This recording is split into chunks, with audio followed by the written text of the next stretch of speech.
Ladies and gentlemen, welcome back to Friday Night Live with your host, Jose.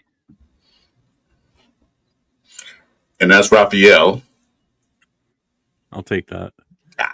We We are your mental health experts for this organization for the next 2 or 3 hours. and So Lord, we are and Lord, repeating, and Lord knows we need therapy.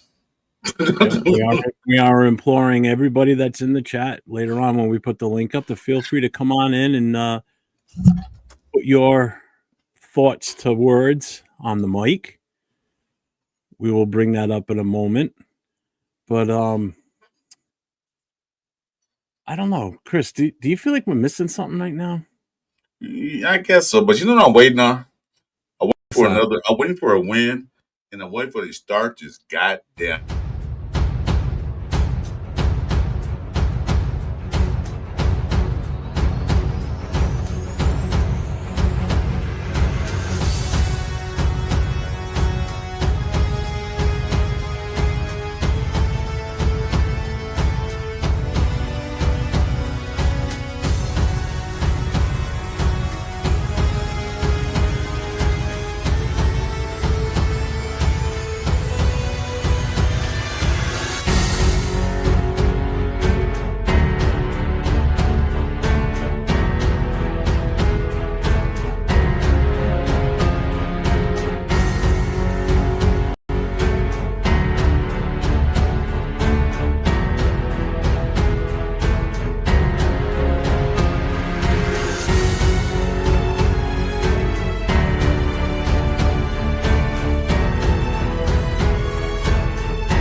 I'm sorry, Chris. I went a little too quick. I just said start the damn shows. It's not always this thing, so don't worry about it.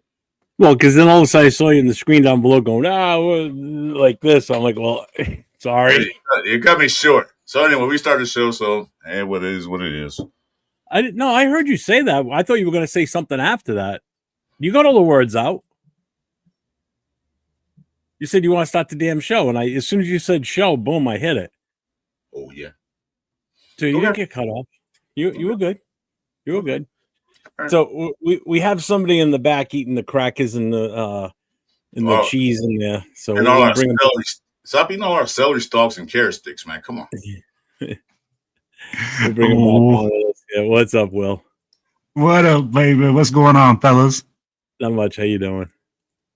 Good, man. You know, just ready for this therapy session, guys. I know you guys have heard about Dr. Phil, but now you guys are with Dr. Will and family here in this therapy session because that ass whooping we took last weekend, hey, we need more than one doctor in the house. We lost last weekend? Did we lose? It wasn't. Did we play? I'd be like, did we even get off the bus? Yeah, that's what I wondered. Did we play last week? Don't seem like it. We got fucking destroyed.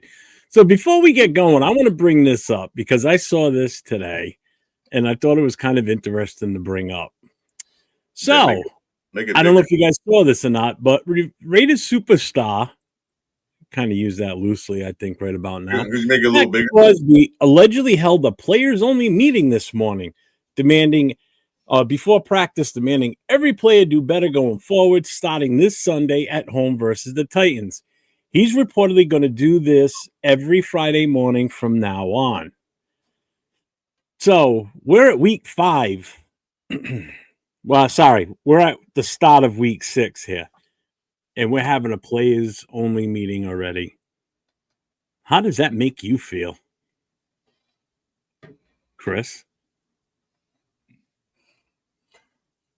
It's never a good thing when I have a players only meeting, especially this early in the season.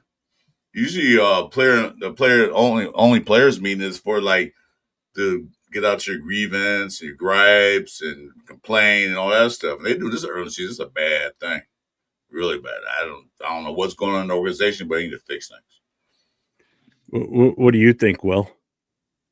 It's about damn time somebody has some accountability around here. You know what? It's a damn shame that Pete Carroll is not the one batting down the hatches, making it a coaches and team or whatever only meeting, because this is where it should be at. I'll be like, right now there has to be some accountability in the building. And honestly, Max Crosby doing it players only. It's a damn shame that Pete Carroll hasn't battened down the hatches and done it the whole freaking organization, because that's where we're at. Yes, sir. Well, they have their meetings. The coaches and the players, they have their own meetings. This is a meeting without the coaches. They won't talk amongst themselves. So Pete Carroll have their meetings, wherever they do it on. They have their meetings. This is, players want to talk about things that necessarily want to express to the coaches what they need to hear. I get what you're saying. And I get that you're saying, hey, players do their grievances, they talk about it, and they go like, hey, there's some accountability issues here. We're not playing up to par, or, what's going on here? Let's talk to the coaches. But what I'm saying is Pete Carroll also needs to have that with his coaching staff and sit down with his staff and be like, what the fuck are we doing? Like, are we up to standards to coach these guys? Because they look unprepared every week. And that is true. That's an accountability standard. So as a coach, you have to be like, hey, you know what? Either I'm having a meeting every Monday. If you say you're watching film, okay, if you're watching film and you're doing all these things, on Monday, your coaches should be in that room to be like, what did we do wrong? What do we have to fix? How do we adjust? Where's the adjustments here? Hey, we had Peter get injured. We had this guy that can't do this. Hey, let's come up with a plan. But you can't tell me that this is what they come up with, because this is shit every week. The best drive I've seen was the first weekend when I was with Jeff. And that's 4 weeks ago. 5 weeks ago. 5 weeks ago. 6 weeks ago tonight, we were at the Tall Ship. So it's already been 6 weeks. So it's been a month and a half since that already. Can't wait to go back with you, my brother. If a player is already calling, or captains or whoever's already calling for a players only meeting, that usually doesn't bode well going forward, because usually there's some sort of distension in the locker room, and it usually takes someone with the vocal power like Max or whatever team captain or whoever's the leader of whatever team it is, not necessarily just us. This happens across the board. It takes that senior guy to step up and say something to get everybody reorganized and get their shit together. So when it's happening this early in the season, that's not good. I mean, it's not. It should have been done sooner. I agree. I get what you're saying. But for the way that it's happening now, with the way this team just seems to be so dysfunctional, it's not a good look for the team. Not at all. Nope. So I'm telling you, after Pratt got released, the first thing I said was there's going to be more dominoes that fall here. There's something else that's going to come down from this. And if it means we're releasing other players too that have some sort of a conflict with the coaching staff that we don't know about yet, like there was no rumor about Pratt before he got released. That came out of nowhere. Yeah, that was late. I like, well, we can figure out what was the reason. But the reason was that he didn't want to play special teams. He didn't want to play special teams. Well, I'm saying though, we didn't know when he got released. We had no idea why did he get released. He wasn't hurt. He didn't get to catch a plane out there to where they were at, Indiana. And what's going on? He was a healthy scratch the week before, and then he didn't fly out there. And then why is he being released? We didn't know until it just came out. Well, and that's why Mozart wasn't playing those first 3 weeks too, because he didn't want to play special teams. So that was his punishment. To ask Mozart to play special teams is ridiculous. Guy's never played special teams. He's 31 years old, and you're going to put him out there now. Can I ask you a question? You said two things there. Okay, you said one, we're dysfunctional, and two, we're talking about punishing players. The players that we punish, JPJ. Mostert. I'd be like players that don't make any sense that you're trying to punish. And players that everybody likes too. You know what I mean? Like they're definitely JPJ is definitely a fan favorite. There's no two ways about it. Mostert, maybe not before, but the last games he played, when he first played against Chicago, everybody was on his side because he looked tremendous that day. Yeah, because we didn't know him yet because he never really played it down for us. No. You know, not in the preseason a little bit, but we didn't know him yet, so he's not a fan favorite. So if he'd go, we're like, oh well, he's gone. But JPJ is a different story. Everybody liked him as soon as he came out of college. Mm-hmm. You know, he didn't play it down yet, but they liked him when he came out of college. So let's do this first real quick. Let's hit the chat up. Let's see who's here before we get too late into this. Navman was here 3 hours ago. Robert Pena's in the house. Let's see. Tom Brady's here. What's up, Tom? Accelerator's visiting with us tonight. What's going on? Put your pants on, Brady. Yeah. Richard Schneider, what's up, my brother? John Pockets here. Good afternoon, gentlemen. What do you have today? Well, we've got whatever you guys want to talk about today. I mean, we all know it's going to be about the shitty-ass game last week and what we think is going to happen this week for sure. Dave Sosona, what's up, brother? Let's see. Oh, Early Rise is here. What's going on, man? OC Nation says, I'm heading to Las Vegas tonight. Gino and Pete better be ready to hear the F-bombs if they suck.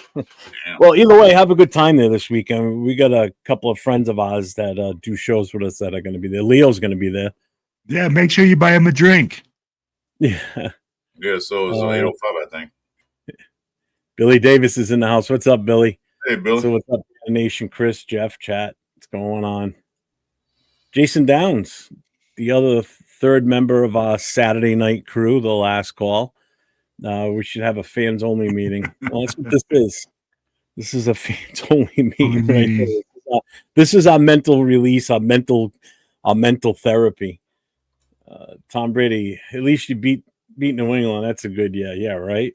Yeah, and they're doing better than we are. Yeah. They look like a strong ass team. I mean, they just beat Buffalo in Buffalo. That's no easy task. Let's see. Gunsmoke Games is in the building. What's up, man? Jay's in the house from Just Raiders, baby. What's going on? Don't worry about the horse being blind. Just load the wagon. Well, we know who's blind on the team. That's Gino for sure.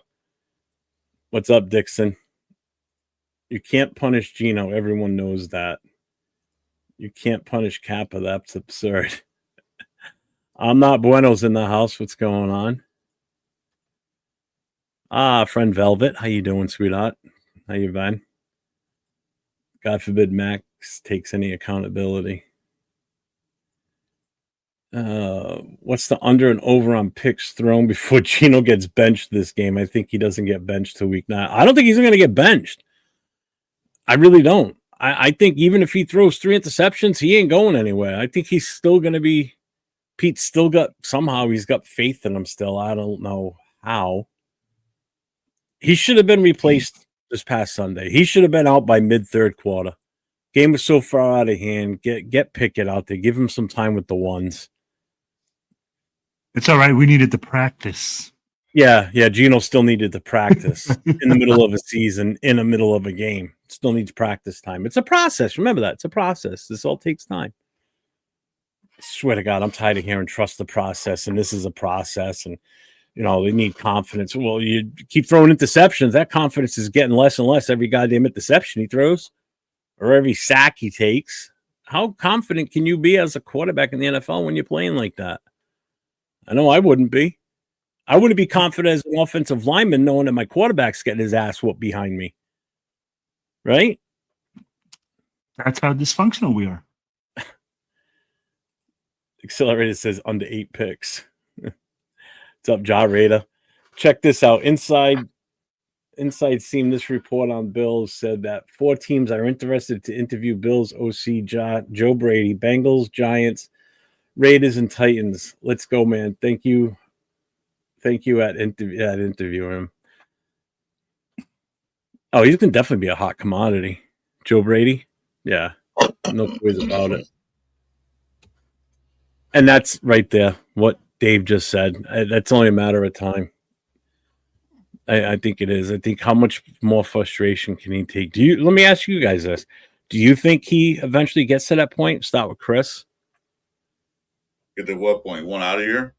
Yeah. Well, Mac's been playing for us for quite some time now. He's only been through one playoff game, lost that. He's not here. He already got paid, got his money. He's not here to do anything else but go to the playoffs and try to win a championship. His timeline is short. He's getting older. He's getting more injury riddled. His time is now. If it's not now, then it'll be never. So him wanting to get out and go to a winning team that has a chance to get to the playoffs, and someone offer, I think he'll take up on it. Well, I mean, yeah, you're right, too. He doesn't have much time left. He's got very limited time left in that position that he plays to have that chance. He ain't going to get it here. I can tell you that right now. Not the way we're going. I don't see us in the Super Bowl anytime soon unless we have some sort of a goddamn miracle. Well, what do you think? You think it's going to takes how much you think it's going to take for him to say, you know what, I can't do this anymore? So his measure of greatness, if you look at his tattoos on his body, are champions. Are guys that have made their teams into championship teams, right? Or won multiple titles. Because you got Jordan, you got Kobe Bryant, you got all sorts of famous athletes like that. When you talk about consistently repeating, the Raiders should feel lucky that we re-signed him. I don't give a fuck that we signed him for the max and he was the highest paid player for 2 weeks. The Raiders should be freaking kissing their lucky stars. Because I'm telling you right now, he right now is probably rethinking it. He's really go ahead. But Will, let me go back before I lose my train of thought. You mentioned Michael Jordan and you mentioned Kobe Bryant. Michael Jordan didn't win any championships until he got Pippen. He had help. Kobe Bryant didn't win any championship unless he had Shaq with it. Then he got Paul Gasol. He had help. Yeah. Max Crosby does not have the help that he needs to get to the top. Mm-hmm. So those examples are good, but you got to look at the other side. Once those big time players get the help they need, then they start winning. Max doesn't have that. And I'm not saying that he has, or I'm just saying that's what he models his game at. That's how he imagines himself. That's why he works so hard. I understand. Right? Yeah. So that's why I go and say, guys like that know that their window is short, and they know that the organization has to make moves in order for you to be successful. And Max is what, 28? That's what somebody said. He's still young, but those injuries Chris, he has 4 more good years. He has 4 more good years. But those injuries are pile up. I don't want to see him get totally hurt, and that's it for his career because he won't come back from a big time major injury, and then it'd be useless. How long do we have on the contract with him? What did we just sign him to? What was the extension? How many years? 3 years. 3 years, right? So if Will's saying he's got 4 more good years, 3 years of those are going to be wasted on a team that's not going to win shit. So now his window's even smaller by the time his contract ends with us. In Get the Chili says, I think Max rides it out and goes for the all-time sacks record. Here's the thing. He's got to get sacks in the first place to do it. That's the problem. And he's not getting the sacks. He hasn't had more than 14 sacks in a season in his entire career. So it's not like he's a sack machine where he's going to be, even coming close to that sack title. That's not good. I don't see that happening with him. I don't. He's already. Who's this guy popped in? Who's this dude? What's up, Mario? What's up, Jason? Hey, Mario, what's going on? Jeff, Chris, Will. What's up, brother? Yeah, and if people think he's not going to leave because he's got a Raiders tattoo, you crazy. He'll leave. That's got nothing to do with it. Yeah. I'm okay that this team will at least give him an interview. Oh, he's talking about Joe Brady. Rorschach's in the house. What's up, Rorschach? What's up, Neil? Lunatic's in the house. What's up, Lunatic? What's going on, brother? Lou. What's going on, Lou? Who else do we got here? Wish I was 28 again because that's when my pullout game was Pro Caliber. I wish I was 20 again so I could start over again and do things I regret doing now. But back By then, the time I was 28, What's I up, was Raider? already, I had my 2 kids and I was done already. So that was it. Going out. That was it for me. I pulled the Gino. 2 plays and we're done. That was it. 2 and out and done. So you threw an interception. No, we never snapped the ball. Just stopped it too. he just ran the clock out. That's all. Just ran it out. Which in turn caused a delay of game. Took a knee. Yeah. Nope. 2 kids was enough. 1 boy, 1 girl. Perfect family as far as I'm concerned. We were Yep. done. Done and done.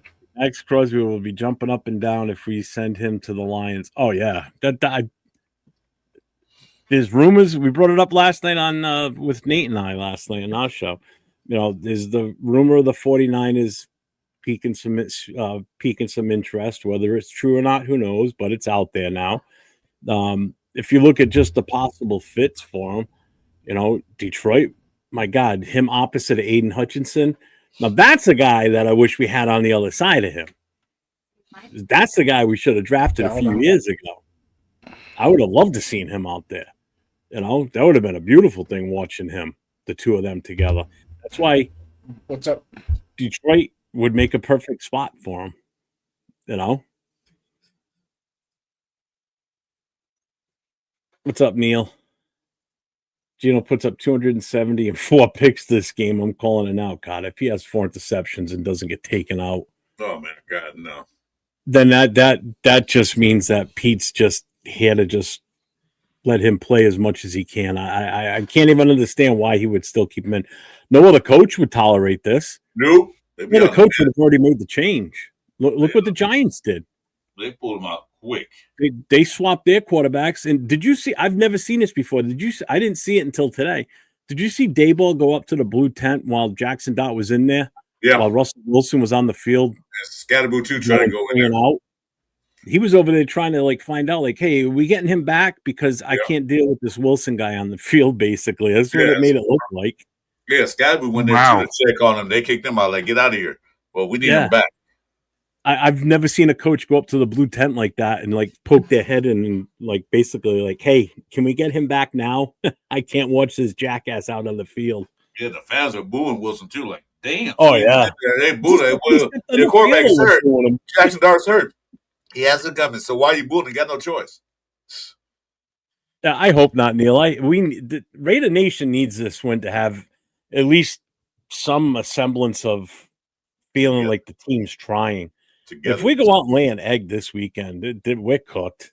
We're cooked because then we got the Chiefs next week in KC.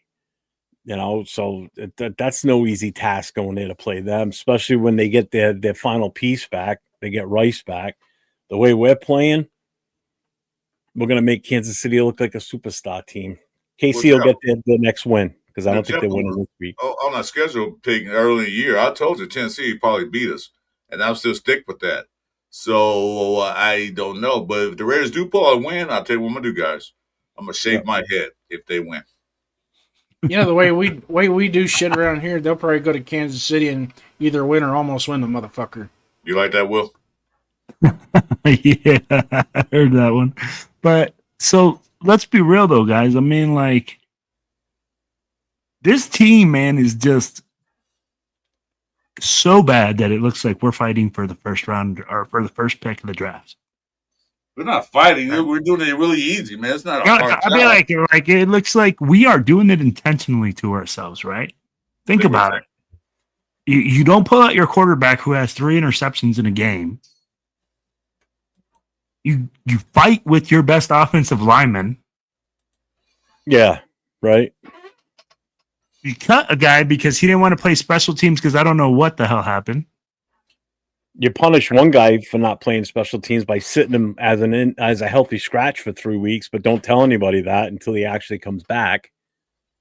You know, so I just don't know where we go from here.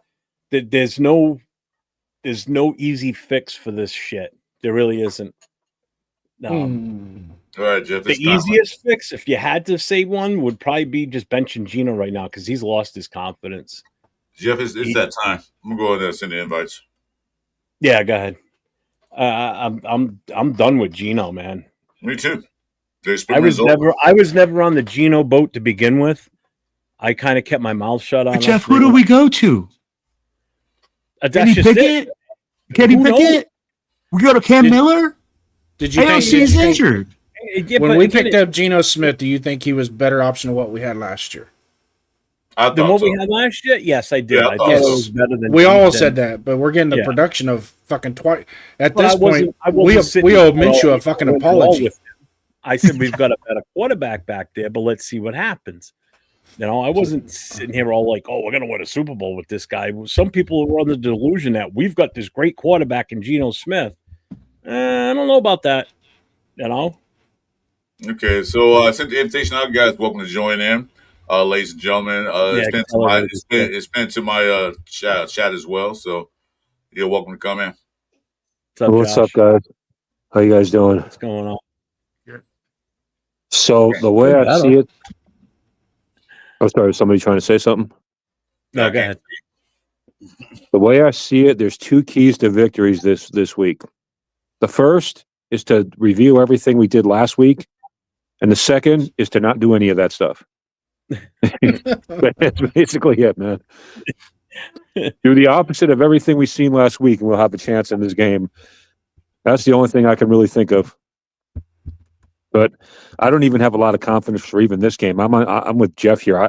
It's not going to shock me at all if we lose, and if we lose even big. Well, I already said early in the season they probably lose to this team. I already said that already, and I'm still sticking by that. I don't see it. Now, here's the question: if we get annihilated by the Titans, and then we turn around and we lose to the Chiefs again going into the bye, do you see major changes happening? And I'm talking major, not we filed the assistant to the assistant, the special teams coach. No, none of that. I'm talking because ultimately that's what it comes down to is accountability. Yes. Why this team is not playing the way they should be playing, because every man in this right here that I'm looking at on the screen, every man said this feels good. We finally got adults in the actually have adults in the room. And don't get me wrong, I was one of them, and I thought just hiring Pete Carroll with his staff would at least get us three more wins with the roster that we had. Well, I think our roster's a little bit worse than what we thought, number one. And number two, I don't think this coaching staff is capable of taking a weak roster and making them perform. I think they're the type of coaches that they need turnkey players. They're not something that they can develop. Well, to answer your question, Jason, I would say in that scenario that we would get rid of Brennan Carroll, but it's Pete Carroll's son, so probably not. But that would be the first place that I would personally go. Well, if my son worked for me and was dog shit, I'd fire him too. Me too. I was saying my son, I don't care. You're still my son. That doesn't change anything. But you can't Chris work here no is in more. the chat. It's the same thing. Like I said, my son, I've had a business and I'm running an operation. My son's not performing the job I hired him at. He can take a walk. Like you said, he's still my son. I still love you, but you can't work here anymore. You got to go. Yeah. Chris, you see who's in the chat? Yeah, Timu Kettle. Yeah. What's up, Timu Kettle? Timu Kettle, Trippy Soul. The line has been decent the last 2 weeks, though, so maybe Brennan Carroll's getting it together. I don't know. There has been some improvement except for Meredith. Meredith is still he's got terrible. no ass. He's got no ass. He's getting blown up. He gets blown. As soon as Gino goes under center, he's getting his ass. They just line the biggest guy up over the center, blow him up. And he's on skates. Now, John Reid is saying pretty much what I agree with. Why do you want them to? Not that one. He says we gotta at least try with Pickett. Never know what he can how he will perform.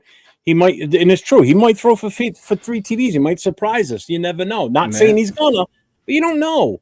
You know, it could be that spark that the team needs. Maybe that gives more confidence to the offensive players out there, knowing that hey, it ain't Gino out here right now. Let's see what this kid can do. You know, let's give him a shot. I'm not Yeah, saying he Did can't. you see? Did you You see? gotta try something. Something has to give. Did you see 805 Chris and Severe show the game breakdown? I watched it with Yeah. those guys. Geno Smith missed 3 possible touchdown plays. 3. That could Oh, have the been one with touchdown. Betch was the biggest one. I saw Yeah, that. I mean, 3, at least 3. Could have been more, but 3 plays he could have threw the ball to the guy and got a touchdown. But he said he dumped it off in the backfield or he threw an interception. So the play call, they saw on the play call Chip Kelly. Yeah, those plays ran beautifully, but Geno Smith did not execute them. Did not see, he wasn't looking down the field or looking to the right guys. So put it Pickett, see what he can do. Might as well. What we got to lose? First round He pick. can't possibly be any worse. This is not even possible. All right, so let me jump in here real quick. So, Jason, you asked some questions earlier. If we haven't won but one game by the time we go into what is it? Bye week. Week in our bye week. Yeah, it's in 2 weeks. Yeah, Absolutely, you will see major changes happen. Yep. I'd be like, if I the think so, organization is in win right now, absolutely, you I think have so, to too. make changes. Right now, if we make this change to Kenny Pickett is more effective as in not throwing the interception. But I'm going to ask you this: is Raider Nation ready for another check down guy? Another guy like we used to call DC. DC4 used to use a lot of check down throws, and Raider Nation killed him for it. I would kill for some effective checkdowns right now, bro. You know what I mean? It I gets get them down the field. what, I get what you're saying. Derek's, But I mean, we're going Derek's to have problem with limited this. success with that. Derek's problem with the check down is he was going to the check down before he even let the play develop. Do you think Kenny Pickett's Geno's- not going to be doing the same with this Well- offensive line? Well, do we? I mean, yeah, I kind of think so because he had a better offensive line in Pittsburgh, and he still kind of did the same thing. You know, and I have to give Geno some credit here. He's not afraid to throw the fucking ball. It's just where he's thrown it is not good. It's in the multiple coverage. Can I just get the fluff for 1 second here? Devin's in the chat. Those of you that know who he is, he's the father of the little guy there, Raider. Their daughter that was just born a few months ago, Jasmine, she's back in the hospital up in Dallas. Oh, snap. Yeah, well, she's got seizures because of it's all related to from when she was born. She was oxygen deprived at the start because her lungs hadn't fully developed. So she was in the hospital for a couple of weeks after birth, but she's been having seizures on not so much a regular basis, but it's going to be common for her going forward. So they had to bring her back up to the hospital. So Jasmine's been in the hospital for the last few days. He reached out to me the other day. I just wanted to bring that up now that I know that he's in the chat too. I wanted him to be aware that we all know that. So he's on his way back up to Dallas now to be with Jasmine and the rest of the family. Yeah. Thing is, he's traveling back and forth because he can't take any time off because he's got his job back.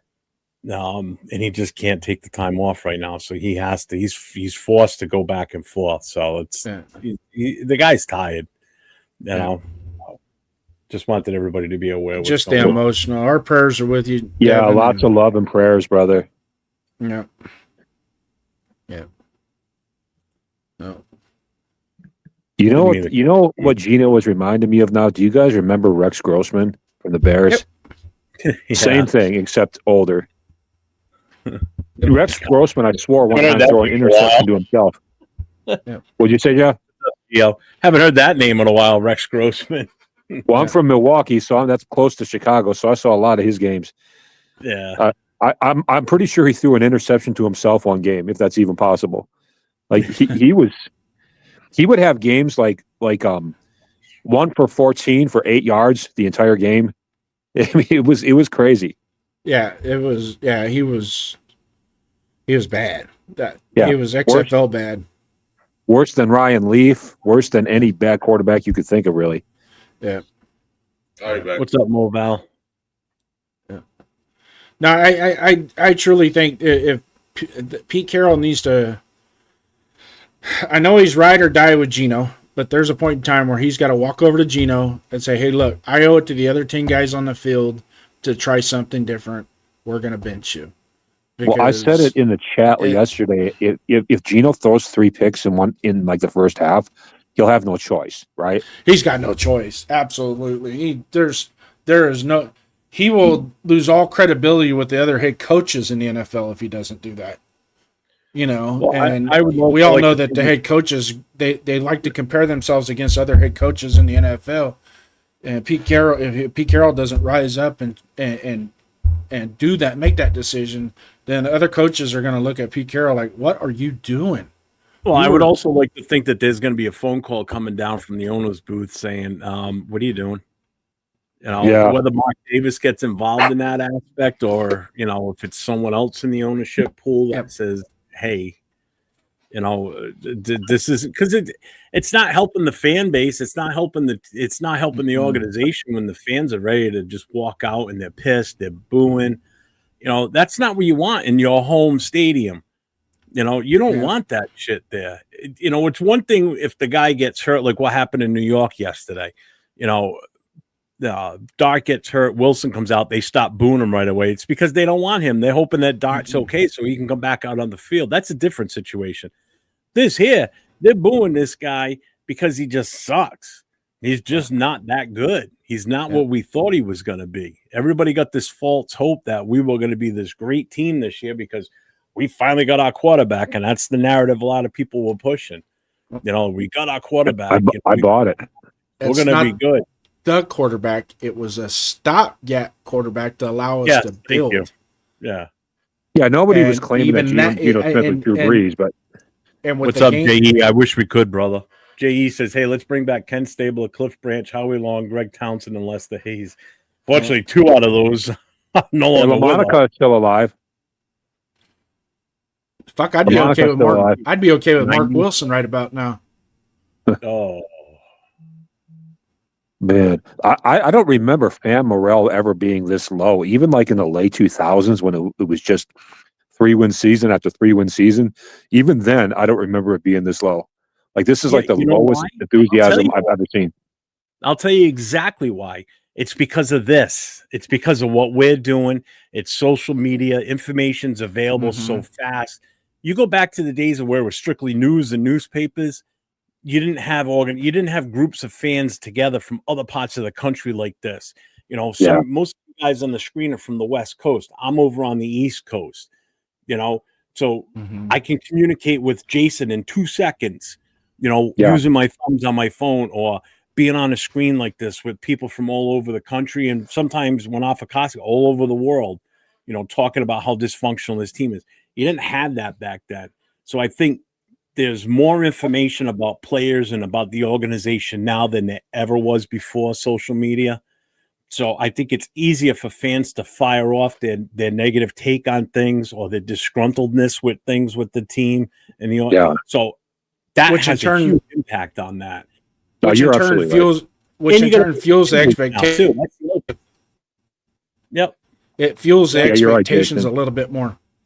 Have- And having when we have the information is so quick and so easy for us to get, and then we look like let's just go to the draft board last year. We picked 6th in the draft, right? Look at the 5 teams that were in front of us that drafted, how much they've turned around. The Jaguars. The Jaguars are a legit fucking team, man. And what did they really do now? They got a new head coach. That came in with a whole philosophy and they had a good draft though. I mean, And they had a quarterback. Yeah. Well, he's making the most out of that quarterback. I could tell you that right now. Oh, That- I mean, and that's what he's makes a good head coach. Yeah, So kudos to there's your coach of the year runner right there. What Did the he's done. Saints pick ahead of us? I don't remember. No, they picked behind us. Yeah, I think they were like 8 or 9. I think. Yeah, they went with Tyler Shuck. I remember that. Yeah. But the moral of the story is that there's teams that were up What's there up, that Mark? have the Colts have turned it around. The year before Washington, the Commanders, they've turned it around, and us as Raider fans being as long as it's been since we've had a legit competitive team that we can put a stamp on it and say Yeah, this like year, it's- next year, and the year after, That's we are going to be in the running. Well, you You know know. what, and I just wanted to throw something in here. You know how people keep saying, like Jeff keeps saying, we need to, or I don't know if it was Jeff. I might have been getting him screwed up with somebody else. People keep saying we need to build through the draft instead of going and getting established players or whatever. And we've tried that too. Like, at what point in the last 20 years have we proven that our scouts are good enough to build a decent team through the draft? You know what I'm So- saying? There's no point where that's happened. That's Remember the we talked- frustration. That right there is the Hold on, we- frustration. I Hold feel on, we like- talked about this a couple of weeks. Remember, Jason? We talked about the scouting. And Yes. what was it you brought up about the guy we brought from Philly? So Brian Hunt was actually, he's a pro player scout, not the college scout, but the pro player scout. So, and we picked him up after the draft and just before training camp. So he hasn't, I mean, I think he hasn't even got his second cup of coffee yet with the team. So we got to kind of let him drink some more coffee and get settled down in his office before we start, and he comes from the Howie Roseman tree of thought, along with Spytech. Spytech comes from the same, so we kind of got to let those guys settle down a little bit. Just to your point with the scout, Will, you can touch on this with me. I'll have you come in here with me, and you can understand that for the rest of the Raider Nation who's in the chat, there's an overlap in the scouting department and the new regime and the new front office. Yeah. So a lot of the stuff that Spytech had to use, his scouting reports, Tampa Bay didn't let him take his scouting reports with him out at the building. He had to get his own. So when he came to Vegas, those scouts were Telesco's scouts. Okay, Tom Telesco's scouts. So he has to rely on their information. He might not agree with their scouting report, so he deviates, and he's going to use a little bit of twist and whatnot to try and finagle his draft picks. If you go back to what Spytech did this draft, he really, in all honesty, only put the effort into Austin Gentry. He went to his pro camp day. He went to 3 quarterbacks, and then he did some research at the Senior Bowl. Other than that, everything else was dynamic as far as how we're gonna because we have to. He even said it. He has to build a roster because there was only so many people under contract to begin with when he got here. So he's not going to be able to draft 35 players. You know what I mean? So he's got to go out, and then people complain about, he was bargain shopping for this. Well, kind of had to, because we have to get the bodies in the building just so we have enough helmets on the field. So you're once we absolutely right. You're absolutely right. I'm going to take back what I said because you're giving me a little bit of hope here. Now that I'm digesting what you're saying, I think that if those guys have a chance and they do well like they have in the past, then maybe our drafts will start to get better. Mm-hmm. We do have that to look forward to. So I was wrong and you were right, man. No, that's okay. No, as long as it's just an understanding. It's just an understanding. I'm not trying to say who's right, who's wrong. We're all right to a certain degree. Right? Yeah. Yeah, it's a conversation. And if we share topics and ideas, it makes us all better. So as check this fans. out, Jason. I think where the frustration from Raider Nation lies, right?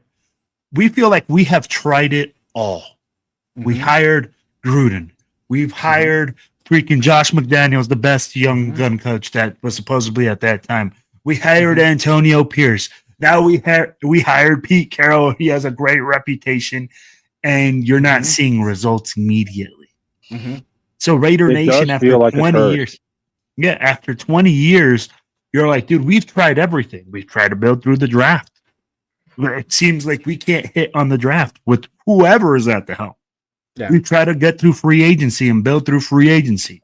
Whoever we bring in here looks like a bum. As soon as they come in, they get paid Yeah. and they suck. We could bring Yeah. Josh Allen in here and he would be like a bottom feeder quarterback with us. Like, But Nah, he'd still do. He would be able to, because He'd you be got to better look than at it this Geno. way. You got to look at it this way too. The other 10 guys that are standing in the huddle looking at the quarterback, if they look and they're not confident in what they're looking at in the quarterback, they're not going to perform either. I mean, sometimes it's just plugging in one gear to make that whole engine go faster. And the only thing I can think of, and I'll throw this out there to the chat and everybody on the panel, at this point, and trust me, I was glad we signed Geno, but I'm not happy with it now. But I truly think that his performance plus his body stature and how he's reacting to the failures that he's having is causing other people. It's just a train wreck. You can see the fear in his eyes. Oh yeah, but guys, let's be real. He's not the only problem. No, Geno Smith is part of the problem, but you're looking at, we just got 40 points put up on us. Oh yeah. So I 40 wanted to points. ask all you guys. I'm sorry, I didn't mean to interrupt. Go ahead. I wanted to ask all you guys a question because since you guys know way more about the X's and O's of football than I do, at next year's draft, right? What do you think we're going to address the most besides the O-line? What would you address the most? I mean, 'cause the O-line's an obvious thing. But what other area of importance or would you like have you as your main focus besides that O-line? Jeff, Where do we start? We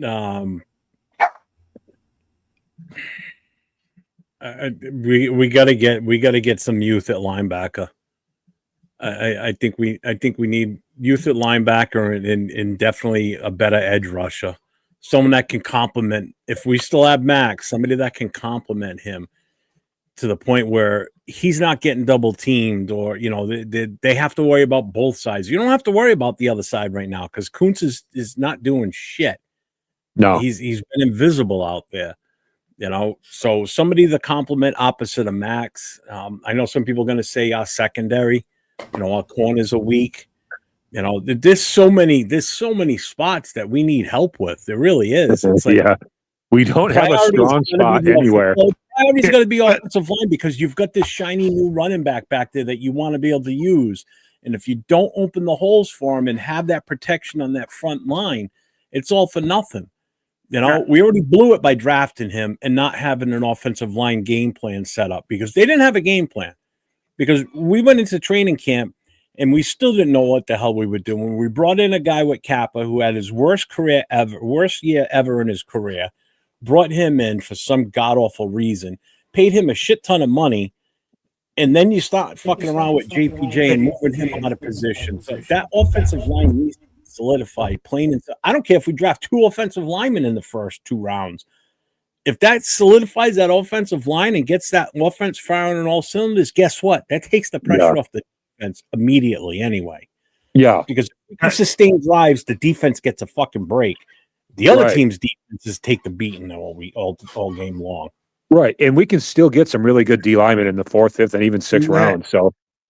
So yeah, offensive linemen in the 1st and 2nd round. I totally get with that, but I'll let the rest of you guys answer now. I'm going to tell you guys like this. Fuck all this noise. Let's get a quarterback. Why are we sitting here debating the same thing, going after doing the same song and dance? So you want to take a quarterback in the first round? In the first round?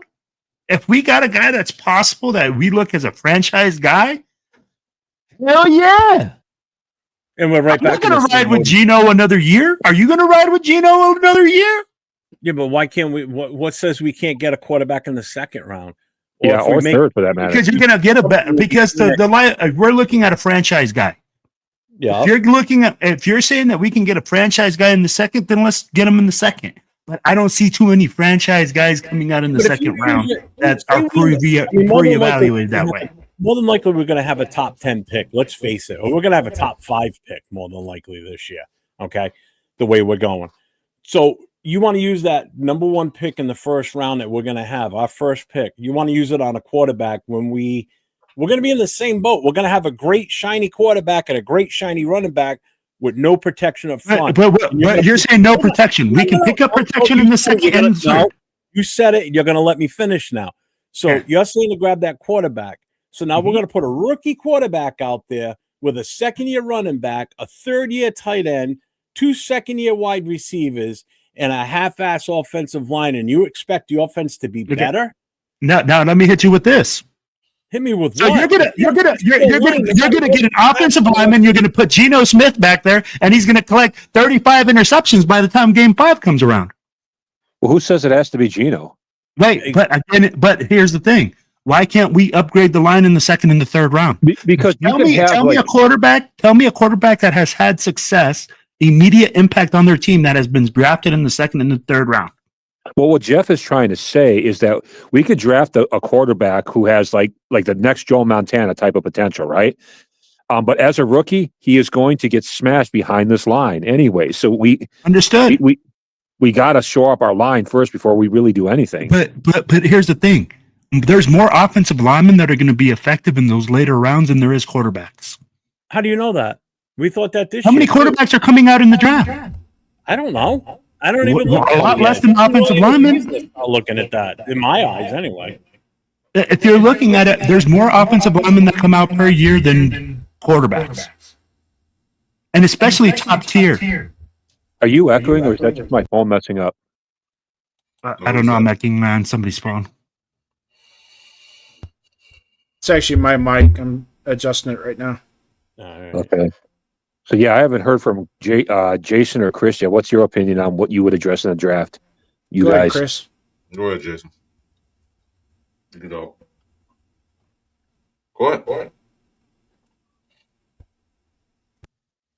I think he froze. He's adjusting his mic right now or something.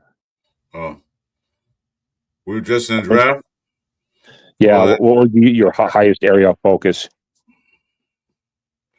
My thing is this. I'm with Jeff on the linebacker crew. Our linebackers are kind of older. They only got 1-2 years. I'll get a nice tell. We did sign 2 linebackers the other day, but I was definitely linebacker and beef up that defense. Offensive line, beef it up because these guys are way too small. They is getting pushed around.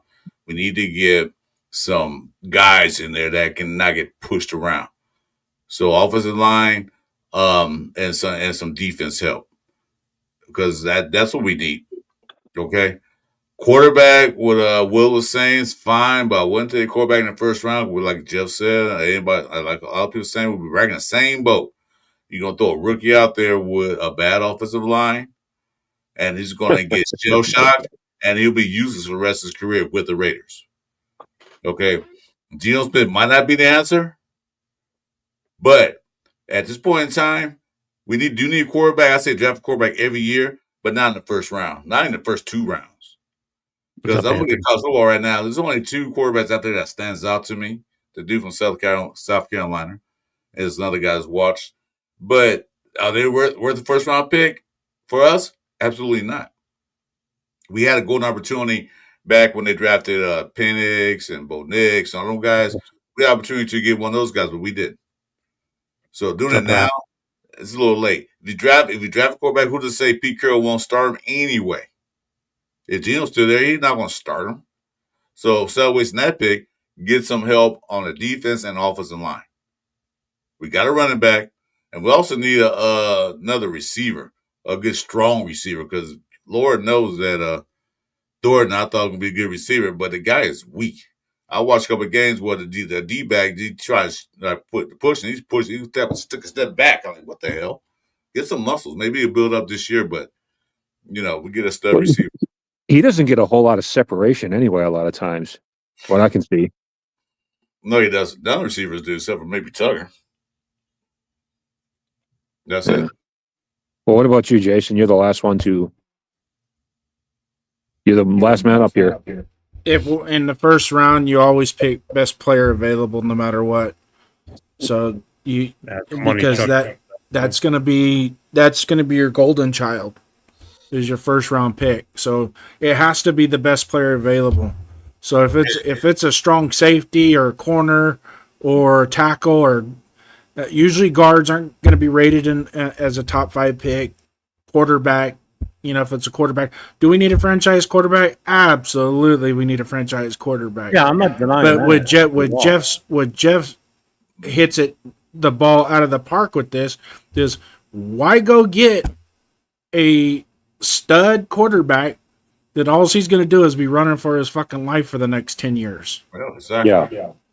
So it's not going to do him any good. It's not going to do us any good. And he's going to want out of town in 1 year anyway.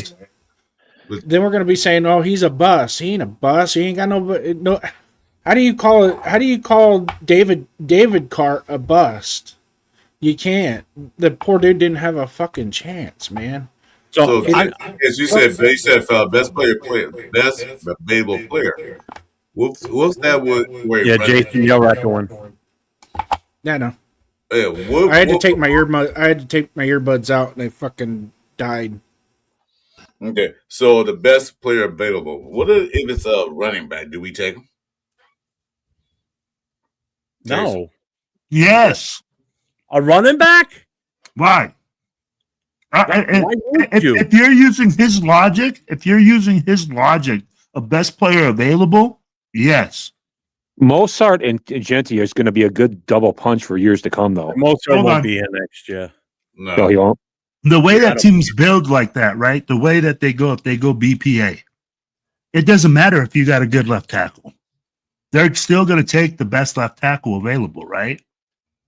Because they're Can I do looking this at it real as saying, quick? Before we get too far into this, all right, you guys are talking about, I'm just going to read through the list I looked at who's the free agent offensive lineman, regardless of position, for next year. Okay. Oh, this should be good. With their highest salaries going down. Okay. So number one, and I'm going to give you their name, the age, and what team they're with right now.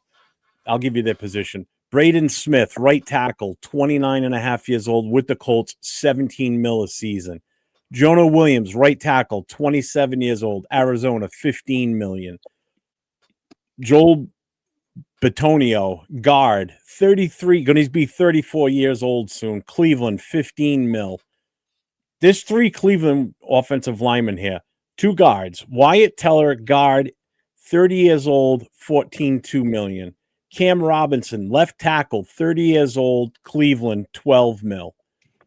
Rob Haverstein, right tackle, 33, the Rams, 11.5. Kevin Zeitler, guard, 35 years old, Tennessee, 9 mil. Isaiah Siumalo, guard, 31, going to be 32, Pittsburgh, 8 mil. Another center, Connor McGovern, 27 years old, Buffalo, 7.4. A center all the way down here, Ethan. I'm looking at guys that we need. So left tackles now. There's only one left tackle that's a free agent that's up high. Kelvin Beacham's another left tackle, 36 years old, Arizona, 4 mil. So I'm sorry, but these names for the offensive linemen don't jump out at me. Okay. A couple do. I mean, El Menor, again, right tackle, 30 years old. He's with the Giants right now, 7 mil. Evan Neal, a guard, 25 years old with the Giants, 6.1 mil. So that's probably a rookie contract if he's 24. So, yeah, he must be he's 4 years so in. who would be a free agent quarterback? Free agent quarterback? You're not going to like that list because I'm going to bring it up right now.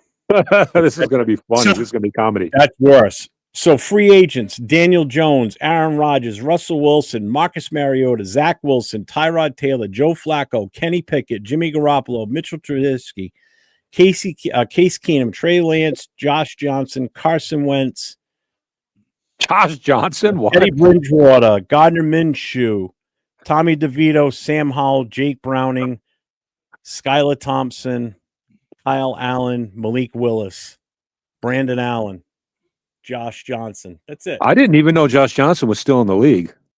Yeah, he's probably, I don't know what. There you go. That's how bad it is. You guys wanted to know what I was going to kind of add and kind of what I was asking you guys all about what you would address in the draft. I want to set up this question: like, what round do you address of the pass defense? Because I feel like that might even be more important to address than the defensive line, just off the simple fact that if we can get ourselves a shutdown pass defense, then it won't matter as much if our line isn't great. You know what I'm saying? So you're talking like defensive back, like corner, or are you talking safety? Corner and safety, really, but corners for sure. So I would look at it at corner. That's probably where you're going to first look at it because that's probably the biggest weakness we have on defense. But honestly, it all depends on like he's on a rookie contract. He's still got time with us. Like it all depends on what you prioritize. What's up, Donut? If you're talking like corners, man, the top flight corners are probably going to go in the first round. You know, Well, but they're if you, always going to be hot commodities, especially in today's NFL. Those are one of the first ones that are going to go. That's a no brainer. but I don't think the Raiders put him at Unless that. teams have a specific need, obviously. But other than that, the corners are going to go quick.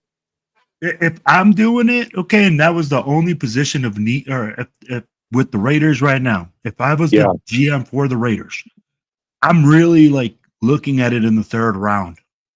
Why?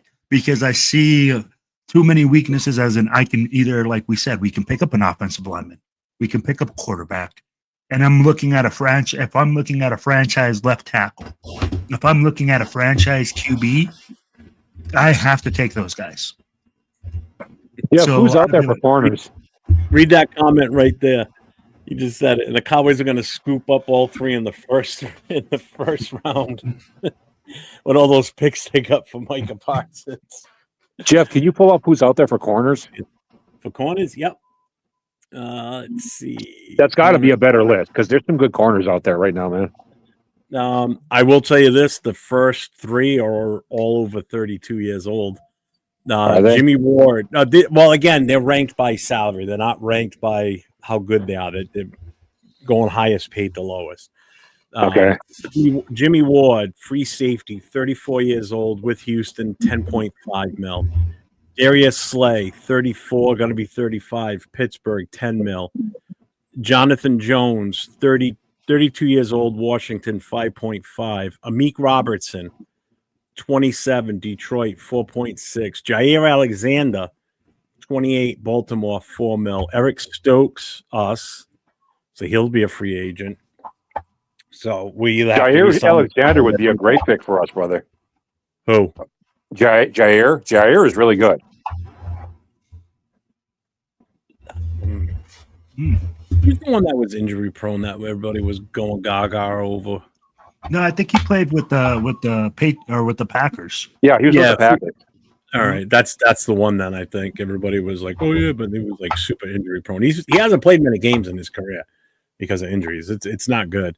Then you got Kaiir Elam, Cater. I don't even know who some of the Greg Newsome, Xavier Howard with the Colts.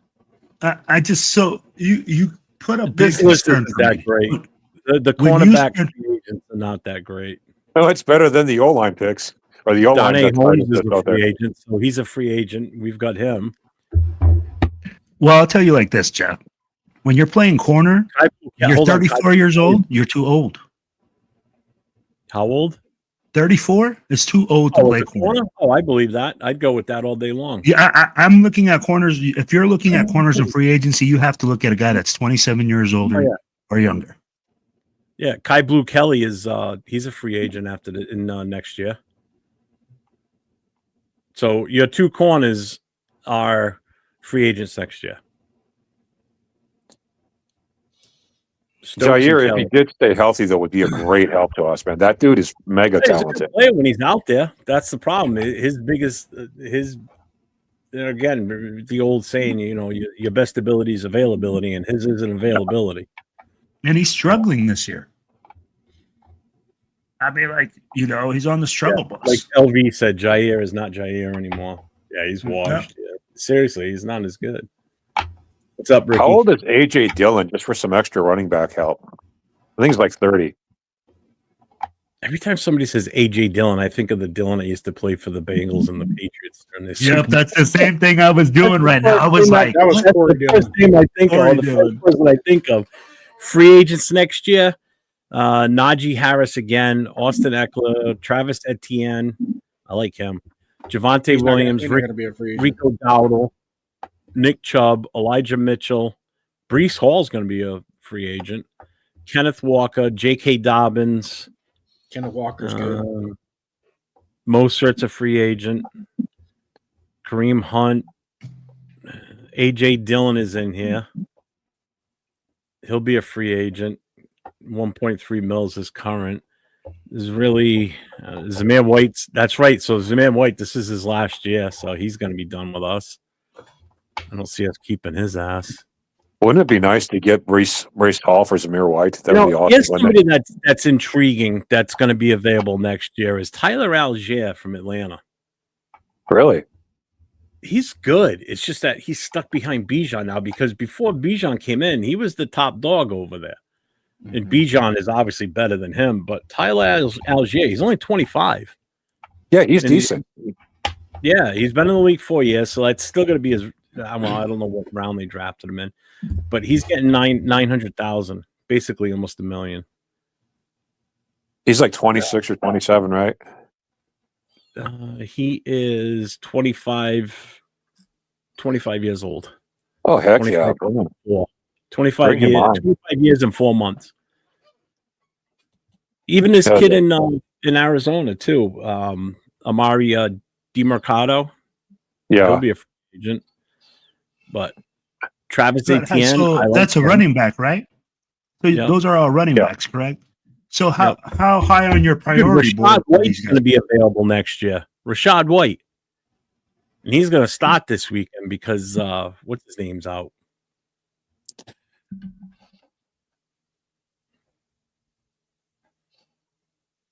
I kind of like to cheer for the Cardinals too, just because the Bidwells are such pieces of crap as owners that I like seeing the players overcome all that stuff. You know what I mean?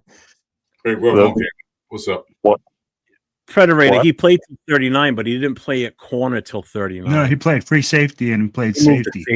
He couldn't stay at corner at that age. No way. The only guy that played late into his years that kind of stayed at corner that I could ever remember is Darrell Green from the Redskins. Yeah, but you're talking like a guy that still runs. Yeah, even in his later years, he was still so fast, man. Dude, he's still fast now. Oh yeah, he could. Al Harris, I think, did it till like 36 or 37. Yeah. I mean, Al Harris wasn't a superstar or nothing, but he was pretty good. Yeah, I'm telling you right now, Darrell Green is a monster. Like that guy was like 55 and still running a 4.2, like a 4.2 or a 4.3 40. Welcome in, Nate. How you doing, buddy? Oh, man, what up, baby? Look at that. Look at that sexiness over there, bro. Was cooking, good looking. Got that big old brim on his hat. That reminds me, did you guys hear? I saw a news story about like in Boston, I think it was, like a 50-year-old man is playing for a college football team. It's like his dream, and he's been training for it. And he's like starting on a college football team now. I think it was in Boston. Yeah, I did see that. I think. Yeah. He's a 50-year-old freshman. Yeah. You saw that video about Jeff too? It was Jeff. That's who it was. That was Jeff, bro. You didn't know? Offensive lineman. It won't be me because my fucking it was an offensive lineman too. My right knee's been acting up big time, and I looked it up and how long an ACL replacement's historically good for. It's anywhere from 15 to 20 years. I'm at 24 years since I've had the surgery. My right knee is playing on me again. I may have to go fucking back in to see the fucking doctors. Was that a football injury, Jeff? No, that was with the fire department. I slipped on ice and snapped my ACL. I went down. Yep. Damn. We were at a house fire, and I was walking he across. Was jumping out of a burning building. Yeah, make it good. He's jumping out of a burning building, saving 2 cats and a dog, and freaking grabbing the old lady out of the bed, and then he slipped down the freaking stairs. Yeah, that's because there was Dunkin' Donuts sitting in the fire truck waiting for him. Hey, Frank Webb is in the house. What's up, Frank? Ardell's here too. What's up, Ardell? So, do you guys believe the D-line is more important to address than the corners, or you want me to know? You want me to tell you? No, well, we said that in the whole D-line. Some of the guys are playing okay. We need another edge rusher because, like I said, Kuntz is the MIA. Max need help because they're gonna keep double, triple teaming them. So if we can get that other edge to perform like he's getting paid to do, then maybe not. But now, we need another D-line defensive end because Kuntz is not stepping up. So we need a miracle. That's what we need. We need a fucking miracle. Yeah. There are no areas of strength on this Nate team. on notice right now. Nate, you're on notice right now. Just pay attention and follow along with me. I'll bring you with me into this. No, damn. Here we go. All right. You forgot to say son. Damn. Yeah. Listen, son.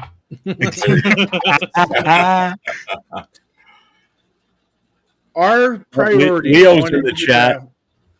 Aren't you in Vegas? Go have fun in Vegas. Why the hell are you watching a Yeah, podcast? What's the matter with you? Yeah. So lame. I'm gonna go to Vegas and watch a podcast from my hotel room. Oh, look at this. He's even giving Nathan shit. He said Nathan sucks. You know what? Leave the kid alone, you fucker. Yeah. All right, Nate, follow me along with this because I want to get done. I want to get through this potential draft shit because we still got a football season to go. If for some reason we're in a position where we're at now going into the draft, our number one priority is to draft a player. Oh, hold on. Hold on. I just got to do this. We haven't done it yet tonight, and James Furpo's in the house. Got to do it for him. Raiders.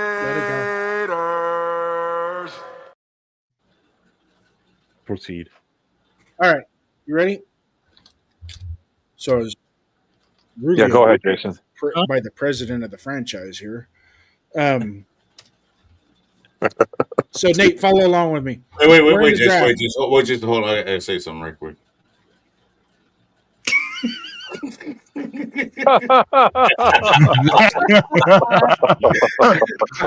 Go ahead. I'm following you. I'm following along with you, So, but anyways, Nate, what we're gonna do here is follow along with me. We're in the draft. This is a hypothetical. This is a scenario, but we're gonna use hypotheticals while we do this. We're in the draft. Let's say we're at number 2. Mhm. Okay. And the first player off the board is a quarterback because we're thinking franchise quarterback. The best quarterback that we have on our board goes out number 1. All right. We don't get him. We tried to make a deal, whatever. Go to number 1 to get him. Okay. But we don't get him. All right. So now we're at number 2. Okay. At number 2, since we have so many needs on our team besides running back and tight end, Yeah. I think we're good at running back. We're good at tight end. Mhm. Okay. At number 2, I go best player available, but that best player available has to have leadership qualities. Somebody that we plug him into the organization, no matter what freaking position he plays, we plug him into the organization and he becomes a leader. Now, we talked about this the other day on Monday Morning Quarterback. What are some of the key components to leadership and where does your best leadership come from? Your best leadership usually comes from the middle of the field, your center, your quarterback, your middle linebacker, your strong safety. You look at all the championship teams throughout the years where their leadership came from were those positions, right? So the position, not just the leadership itself, but the position in which they play makes a big difference. So when I talk about leadership, I'm not talking about rah, gang on me, gang on 3 type stuff. None of that. I'm not talking about that. I'm talking about while the game's going on, he's coming over the sideline and saying, hey, we need to do X, Y, and Z. Get on the page with me. I'm going to do my job. You guys do yours. It's hard for Max to do it because he's only 1/4 of the football field. He's not even a half. He's 1/4. So he doesn't know what's going on the side of Coons. He's only on one side of the football field. So it's hard for him to be that quote unquote pedestal type leader. Nate, say you. I can agree with that to a point. I think that's why this year we brought in a bunch of veteran type linebackers that especially who had success, especially like someone like Devin White, who was known to have the green dot, who was known for his leadership quality as well as his ability. And I think now we're seeing it come to fruition. Like this is the first time that I think I've seen a Raiders signing that has not blown up in our face. Devin White has, I think, outplayed his contract, and that's the best thing we can ask for him. And so I think we already have that person here. As far as the draft goes, to me, if a quarterback goes number one, there's not just one quarterback this year, in my opinion, and 2, that means Ruben Bain didn't go off the board, and that's exactly who we should get at number 2 overall if we're in that position. I love Ruben Bain. I love him. I love Ruben Bain, but I am not going to be a homer because of the last name because we're not related. But I think Caleb Downs fits in that. I love Caleb Downs too. You laugh all you want. He is that Cam Chancellor style of player. I love Caleb Downs as well. Yeah, I would not be upset with either pick right there. But I think the combination of Bain and Crosby, if we don't fucking trade him, would be insane, and that would keep a lot of people, a part of this team still. If we see like how we're trying to build the roster. But I also agree that I like Caleb Downs as well. Like I said, I would not be upset with that pick either. And we definitely need to start looking forward to when, Palomalu's contract is up, when damn, who's the other safety? I can't think of his name right now. And Chin. Chin. Jeremy When Father Time eventually gets Jeremy Chin, we have to start, looking forward to that. And I think Caleb Downs would be perfect for that job, definitely. So real quick, Rorschach said that I missed his comment, so I just put it back up. My sanity for Sunday's game was renewed by last night's live stream when Nate, aka LV rated 10, said he's going to play QB and guaranteed 5 touchdown passes. I played quarterback my freshman year of high school, and That don't count. Qualified you to take over for I don't Gino. know. That's for damn No. sure. That don't You do count. much worse. this is what I'm saying. Yeah, it's I Nate was- for quarterback. I was terrible. I did not throw the ball. I threw the ball. I think I had one throwing Eric? touchdown and probably like 6-7 interceptions. I fucking ran the ball. I did not want to fucking throw the ball at all. I was literally forced into that position because nobody else wanted to play. I was like, fuck it, I'll do it. In high school, if you're a freshman and you could throw the ball decent, you're playing varsity. You're not playing freshman. Exactly. That's why I didn't fucking hell no. I was not If trying you to play can- quarterback. If you can spin the ball as a freshman really good, you're playing varsity or JV. You're not playing freshman. Freshman football, it's to teach kids how to put their chin strap on, make sure their thigh pads are on right, knee pads, the mouthpiece goes in the mouth, not in your nose. Get out there and play. Yeah, it's gonna hurt. Do we have a third string quarterback right now? Yeah, Cam Miller. No, Oh, I Aiden thought O'Connell. Cam Miller was on the practice squad. He's still Aiden out. O'Connell. When Aiden Nate comes O'Connell's off- still injured, isn't he? Yeah. Yeah, but he should be coming off next week. I think they could open up next week to bring him Bro, back. it's so easy to forget he's even here. Mm-hmm. Oh yeah. So just a real After quick Chad time out hasn't here. forgot. Gonna do a little PSA. So make sure everybody that's in the chat, make sure you get to everybody's channels. I'm gonna run through all the channels here in a second. Make sure you hit the subscribe, hit the notification, hit the thumbs up. We'll start at the top and work our way around. We've got LV rated 10 in the upper corner there. Make sure you get to his channel. Right above me is Silver and Black Podcast. That's Raider Will. On the other corner What up, there is 805? Jason First Downs. If you go to his YouTube channel, make sure you hit the sub, the notifications, and the thumbs up also.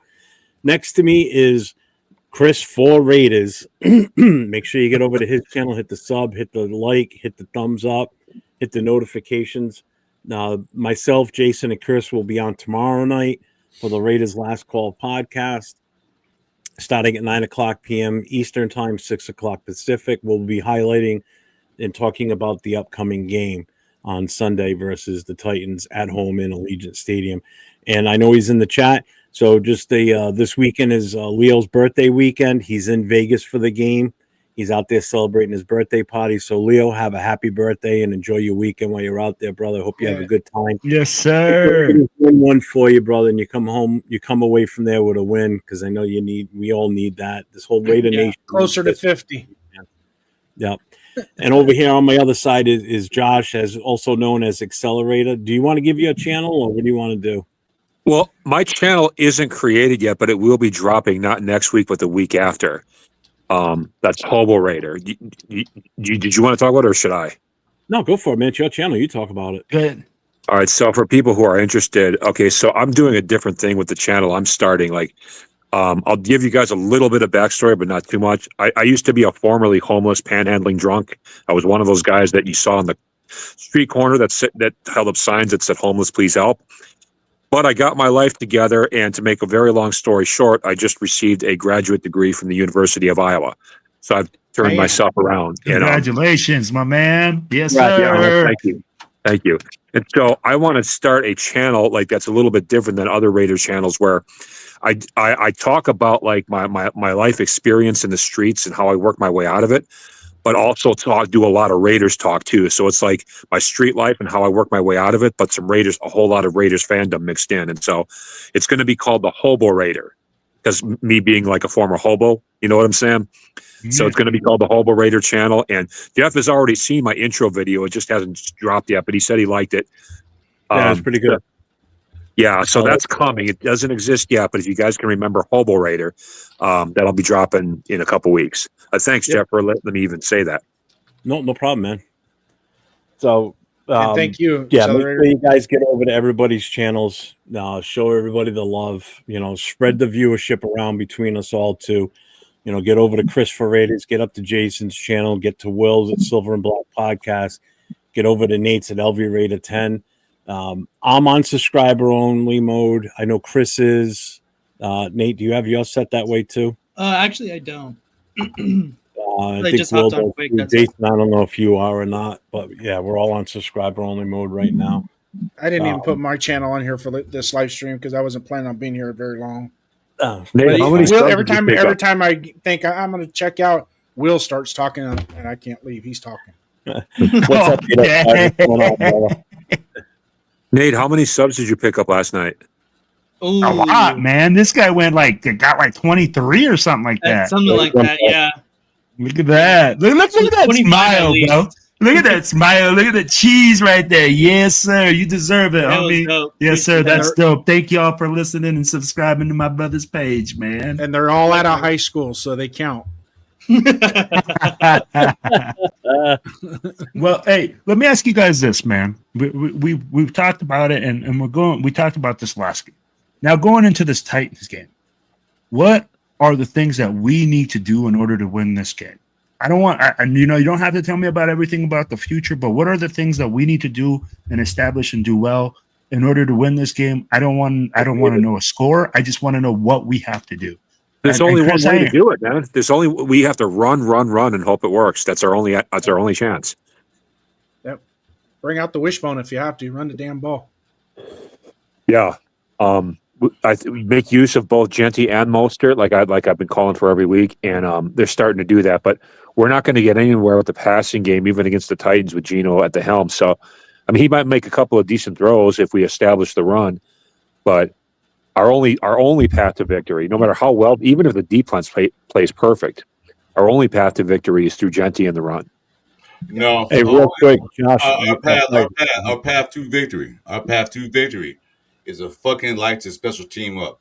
I'm not talking about the kicks. I'm not talking about the punts. I'm talking about the special teams. When we kick off to them, they're running like 40 yards down the field. They're at the middle of the goddamn field by the time you finish kicking off to them. This special team is atrocious. You can't give the team, another team, half the field. If you go kick off to them, might as well kick their damn end zone.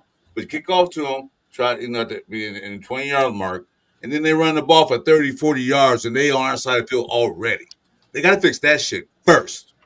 Because everybody's talking about the defensive line. Everybody's talking about the offensive line. Everybody's talking about Geno Smith throwing interceptions.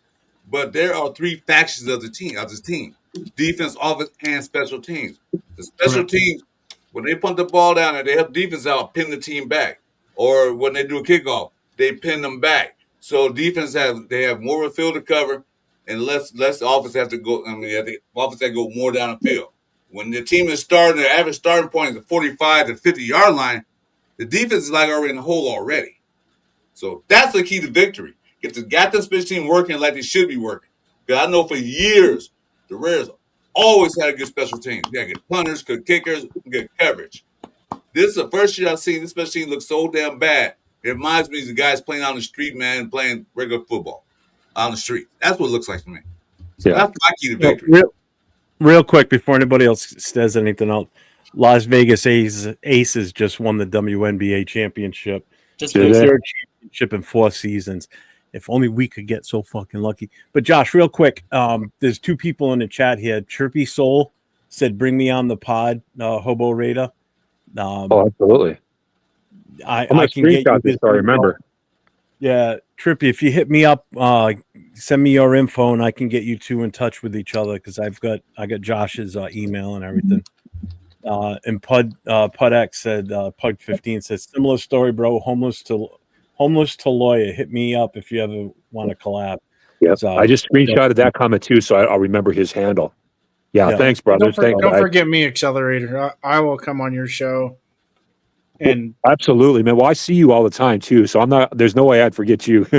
But but no, I appreciate that, man. I really do. and we're gonna get you going, get you rolling. It's all part of the franchise. Yeah. Yep. What's up, Raider Man 81? No turnovers and cause some on D, definitely. What's up, Eric, man? Hey, Dave, what do you think? Yeah, What do we got to do? I think you guys hit it on the head right here. To me, it was to limit turnovers, and to me, that means to run the ball with Ashton Genty. I said earlier on my preview video that was posted today that I wanted to see a combination of Mostert and Genty get over like 35, 40 carries, because that's how we control this game.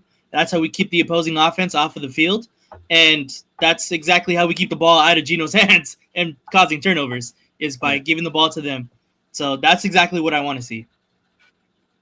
Yeah, Jeff, you probably have pretty much the same thing to say, right? And Pud's right too, because we talked about this the other night on the Raider Connection, and Nate and I talked about it last night too.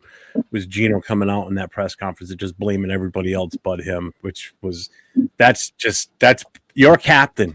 You're captain on that offense, and you're out there blaming everybody else and everything else but yourself. It's you. You're the reason. You're the reason those interceptions are being thrown. It's not Genty's fault. It's not the offensive line's fault. You're throwing the ball. Yeah. You're the one that's not seeing the defense or the defense players around the fucking receiver. Unfortunately, though, Jeff, in my opinion, Pete Carroll's catering to that. Pete Carroll's going out there making excuses for him. Well, like I said, if you watch 805's and Severe and Chris's breakdown of the game, I saw like 3 touchdown passes Geno could have. Didn't see it. They were wide open, too. It wasn't like, they were covered up. So he's just not even looking at the field. He got one key target in his mind. He's looking at that guy, staring him down, then he throws into double coverage, triple coverage. So, yeah, screenshotted you too, Predator. So didn't mean to interrupt, Chris. I just wanted Predator to know that, so that I would remember that. So his film breakdown was absolutely excellent. You guys go check it out. But, dude, what are you looking at? What are you seeing on the field? You're staring down on the receiver, and then you're throwing in triple coverage. But meanwhile, the other guy's streaking down the sideline, he's open. I forgot who it was, 805. You mentioned, tell me that player was. I saw that. That was ridiculous. And he dropped it off he dumped it off someone in the backfield for a 3-yard gain. Who was getting open? Because no, it was somebody on that one play that 805. He getting refreshed. I forgot who it was, but he showed a film breakdown. He was wide open, and then he missed that throw too. It was Tucker. That Betch running right down the middle of the field. Yeah, Ian Thomas was wide open too. But then you look at the play. He got face mask. They didn't call it. Got slowed up in his route. But it's a lot of times they were open. Hey, didn't Genty used to do some kick returning in college, or am I getting them confused? He did something a little bit, not much. Yeah, don't forget, we got to win by 14 or it doesn't count as a win, right, Nate? Yeah.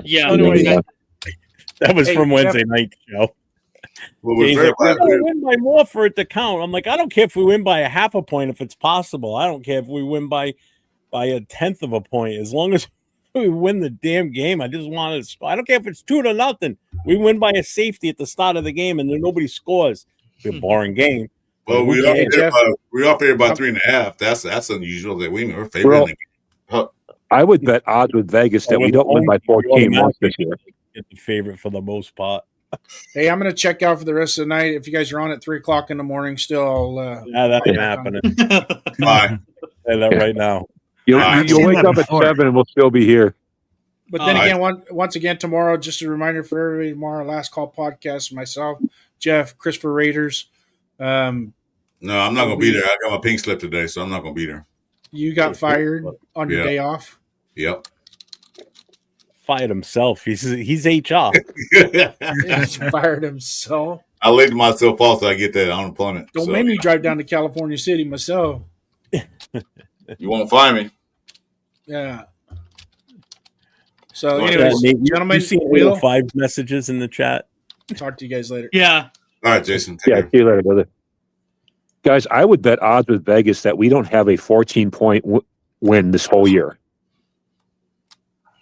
Yeah, I would not. You're right. No, I disagree. We have 14-point win in practice. Well, according to Pete Carroll, a game is practice. We will so- beat our own defense by 14 points. Yeah, That's in what we'll do. practice. We'll have a scrimmage game with some high school team. We'll I beat don't them by even think 15. we could Probably beat our lose own- that I too. don't think we Probably can lose beat that too. ourselves in this room if we're that bad.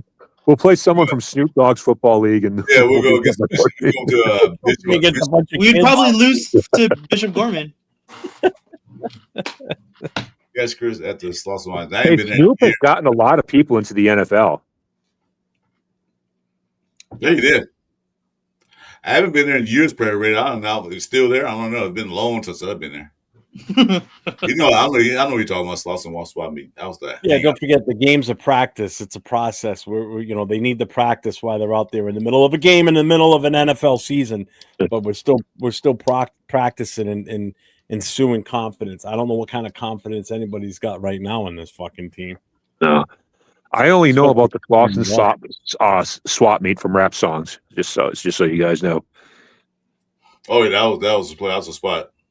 All right, listen, just to address the fantasy football aspect of this weekend's game between us and the Titans, if you have anybody, if you've got anybody on our team that's a skill position player, except for Gino, like Michael Mayer, I would definitely put him in if you've got him on your roster if you don't have a better option at tight end. Ashton Genty, I would definitely start this week, hands down. I'd even give Moser an option as like a flex at some point because he may still get you some points. Because some leagues, depending on how many owners you have, you're going to be thin at running back. Wide receivers, the only one I would trust would be Jacoby. But the one aspect of this game that I would definitely seriously consider if you guys were to look into it is this could be the week to start the Raiders defense. If they're available and you don't have them, this would be the game to pick them up. Because I think our defense is going to do extremely well against their offense. The Raiders always have one really good special teams performance during the season for fantasy, and I think this is the game. If you look at the rest of the schedule, this is the one. I'm telling you, I think this is the one if you're going to do it. I agree with you, Jeff. Hey, Leo. If you're in a 20-man I agree with Leo 100%. Leo. 20-man Leo, league, for the first time, I signed up for that prize pick. My name was. I signed up for that. I was just messing around to see how I did. I picked Genty for 67 yards, 67.5 yards. That bastard got 67 exactly. I picked Gio Smith to get 9.5 yards on the run. He got what 8, 7. So I'm done with the Raiders, man, and all that shit. I ain't pick no more prize picks. Cost me $20. If you look at if you just look at projections, the Raiders defense is projected to do pretty damn well this week. Listen, it's a rookie quarterback. They've got really no running game. So you just snuffed the line. If we can, It's the Raiders. What happened to the last time? Yeah, you we're played the Raiders. What happened to the last time you played a rookie One quarterback? great spot that we've had every game this season has been our defense. I'm telling you, they're going to light it up this week. Mark my words. You think Coons will have 4 sacks? Yeah, we said the same thing with the Bears too. You know that, right? That's what I said. When's the last time they rookie Yeah, but quarterback? look at the game Max had. Yeah, he had a great game, and we still lost. Yeah, but that wasn't the defense's fault. That was the offense's inability to do anything. Now, I think Jeff's right. This is a good week to start the Raiders defense. I don't If you trust can you. do that. Tennessee's that bad, dude. Their offense is horrible. Well, they won last week against the Cardinals. So What is Tennessee's line like? Is their O line bad? They're horrible. the whole franchise, Their whole line is horrible. the whole franchise is bad. I mean, you could get lucky with Tucker, but I wouldn't trust him. I The only wouldn't reason I wouldn't start any Raiders offensive players right No, Except- Geno Tucker isn't going to That's get the too only much up. person- I mean, Flyer on Moser, but if Brock Bowers was healthy and playing, then hell yeah, you don't take him out of the lineup no matter who they're playing because he's just that good. But the problem is, Gino can't get the ball to anybody. That's the problem. Yo, he can get the ball to him. He get the ball to the wrong players, but also Yeah, he's just gonna fight for it. Yeah, Every receiver's gonna fight for the fucking ball. yeah. It's I mean, completion like- record. I got a His question for you guys. completion record is good if he count the interceptions. So he's doing really well if he count the interceptions. I got a question for you guys, man. Like your expert opinion. If Geno does throw those 3 picks in the first half or whatever, and if he gets benched, Will that also trigger Pito to move Meredith over to where he should be and put JPJ back in center? I No, don't think JP. So I don't think that's going to trigger that. that's not going to do that. And if you say if, I'm like you said the question if he's benched. If he has 3 interceptions, his ass better be on the bench. Yeah, There's really. no question about that, right? But here's the thing: with Jordan Meredith, it's a totally different spot, totally different position. Like there's going to be something drastic's Yeah, going to but have to people happen. are going to there. be calling for all kinds of changes. That being one of them. I think if Gino gets benched, it's going to start a domino effect of other changes. Can hold on a second. I'd want to address Leo's comment here about Cam Ward as a running quarterback. Remember what Mariota did to them running. I call bullshit on that because What? let's put it this way. He's not a running quarterback. Not in the NFL, he's not.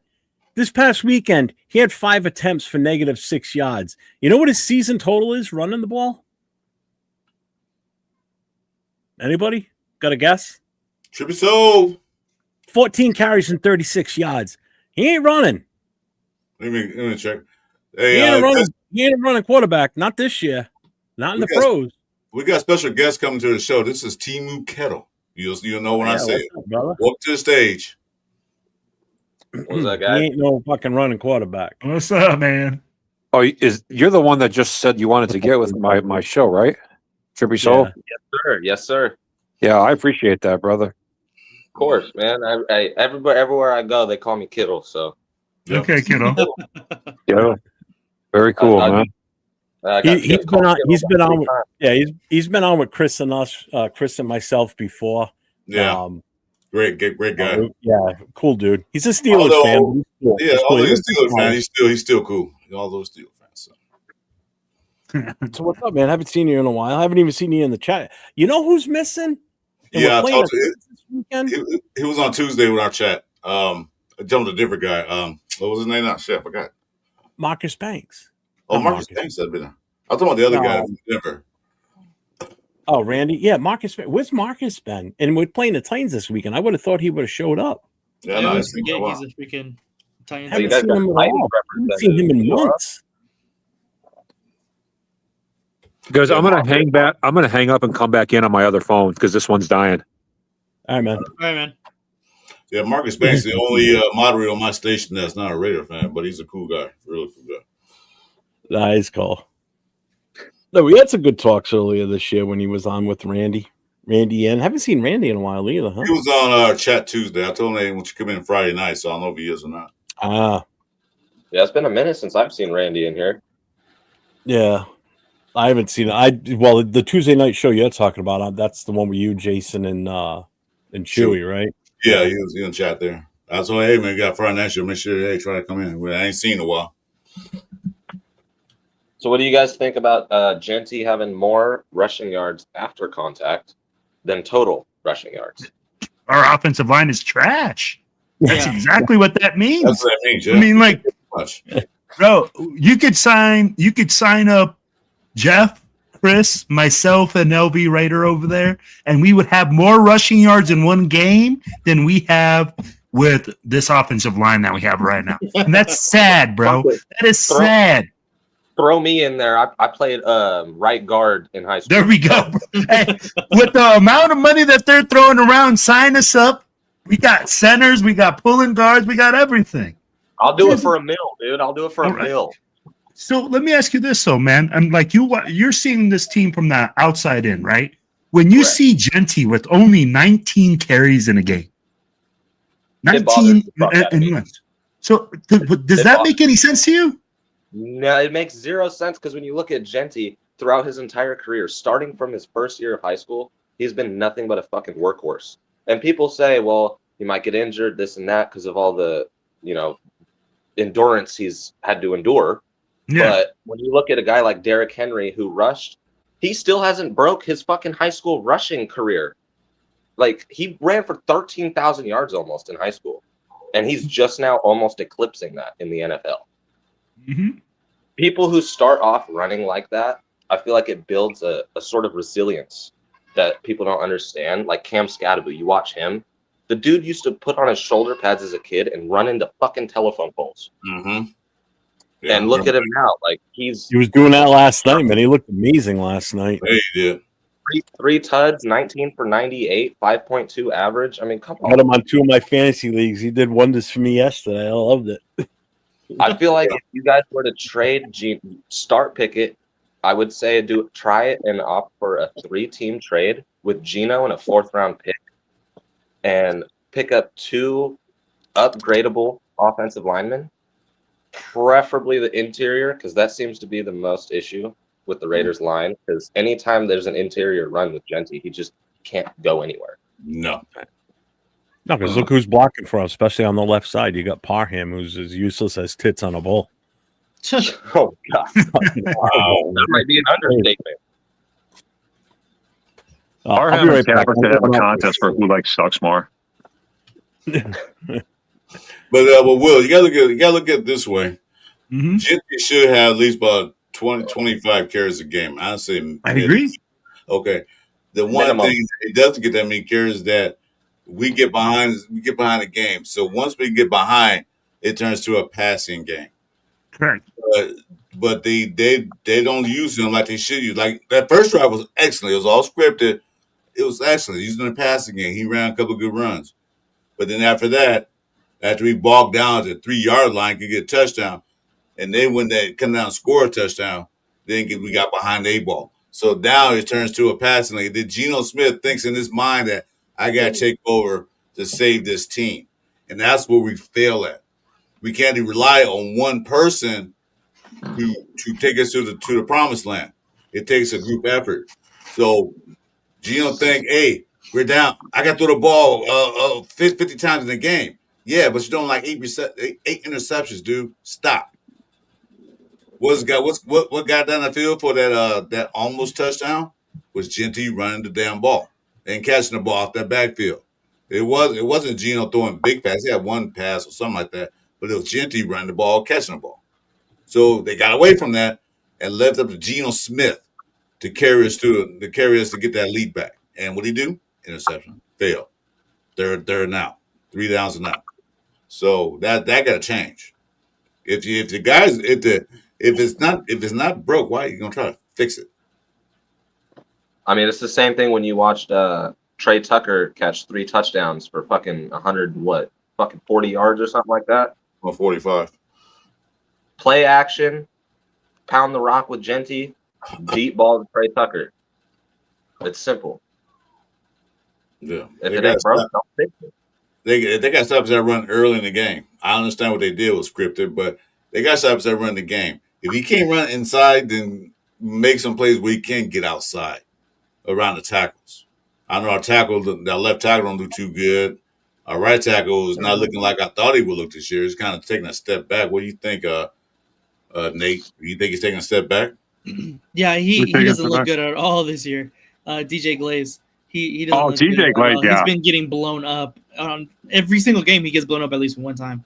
But yeah, it's the combination. If you don't have an offensive line, it's hard to establish a run, especially like how you brought up that Genty's yards after contact is more than his yards total. That's just absolutely fucking insane. That should never happen, especially when you come into Pete Carroll is known as a run first head coach.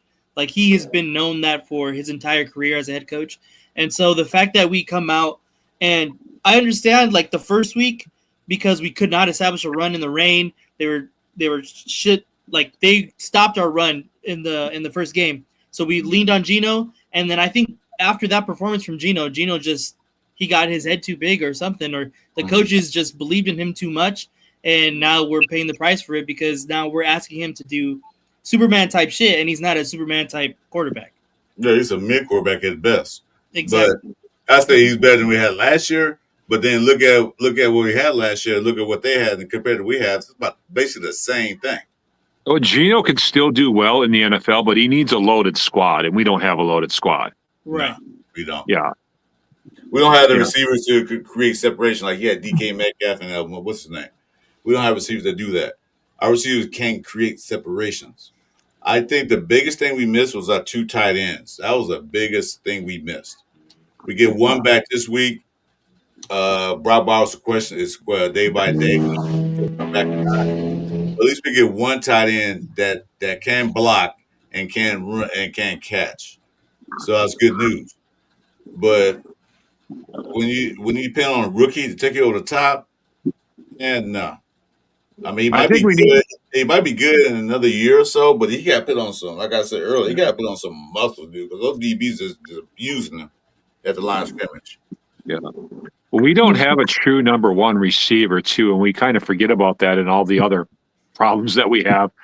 But a true number one receiver would help us a lot because every receiver we have would be maybe a decent number two on another team or decent number three, but we don't have really a true number one that can put the team on his back. So we need to we've got a little bit of cap space money.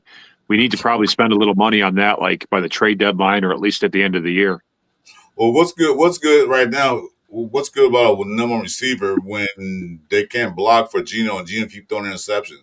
That number one receiver is not going to be number one no more. It's going to be useless. He'll be out there like some of these players are. Just out there useless. I expected. I'm sorry. Go ahead. No, I was just going to say, if you look at the history of Pete Carroll, especially in the NFL, his Seattle teams never had a solidified, bona fide number one wide receiver. It was always by committee. Golden Tate, those guys weren't number one wide receivers. They were very good. Don't get me wrong, but they weren't number one wide receivers. So I don't believe that we're going to go ahead and go get the number one bona fide Jay Jettas, Jamar Chase, Megatron, whatever, whoever you have as your number one. I don't think that's who we're going to try to apply to get, because again, if you look at Pete Carroll's history in Seattle, it was always Marshawn Lynch, or they had bigger backs. They would always ran the ball. So I don't think that's where our philosophy is going to go towards. And I'm surprised it's even at this point now, considering that we're leaning so hard on Geno Smith to pass the ball as often as we are, because we have the workhorse back that is able to tote all these carries. We're just not giving him the opportunities to. Well, so now we got two backs. We got a versatile backfield now. Before we didn't have that. Now we got two backs. Mostert can look good long as he's healthy, and then you got Genty. So Genty can be the workhorse, and then Mostert come in and take a breath, sit down for a minute. I'll do this. So we got that. We have the tight ends. We have that. Number one receiver, maybe not. But Geno Smith is not spreading the ball around to open receivers. That's what I'm looking at right now. He got his eye fixated on one receiver. The play calls for the X receiver might be Jacoby Myers. He fixated on just Jacoby Myers. He's not looking at Thornton or Tucker or he's got a laser focus on Jacoby for sure. Yeah, he has tunnel vision when it comes to Jacoby's the X receiver. So that means he's the number one target. And then the Y and the other guys, they're supplementary. So he got his binoculars on or his telescope on just on Jacoby, and defense sees that. That's why they jumping the routes. Thornton sucks. You know what? Trippy didn't like my receiver. Trippy didn't like my receiver comment at all. I saw him roll his eyes and stuff as soon as I said that. I was in favor of banning Leo from this chat, man. Say I. What's up, Leo? But if we win this game, it's going to be a snorefest. It's going to really be like a 6-3 game. I wasn't really joking with my score prediction. It'll be like 6-3 or 9-6 or something. Because it's just going to be a contest of who wants to give the game away to the other team more. You know what I'm saying? All right, who wants it more? But do the Red Reed want this game? Yeah, this is a must win. This has some respectability out the league. Yeah. Because right now you guys are dumps for their life and stuff. I mean, it's the Raiders because they have something to talk about. The Raiders, how bad they are. But the Raiders are going to try to give the game to the Titans. The Titans are going to try to give the game back to the Raiders, and it's just going to be. I said the other night it's going to be like watching the '70s Cardinals play the '80s Buccaneers. Man, it's going to be like that bad. Oh, funny. That's a good one. Man, but I mean, it could. I mean, we could score a couple touchdowns if Genty breaks off a couple of nice runs or whatever. But I don't know. Have we scored more than 2 touchdowns in any game? Yeah. Yeah, with Trey Tucker. Trey Tucker caught 3. I got 3. Yeah. Oh doing yeah, that. that's right. That's right. That was garbage time. Now. What was that first? I think that was like first or second game of the season.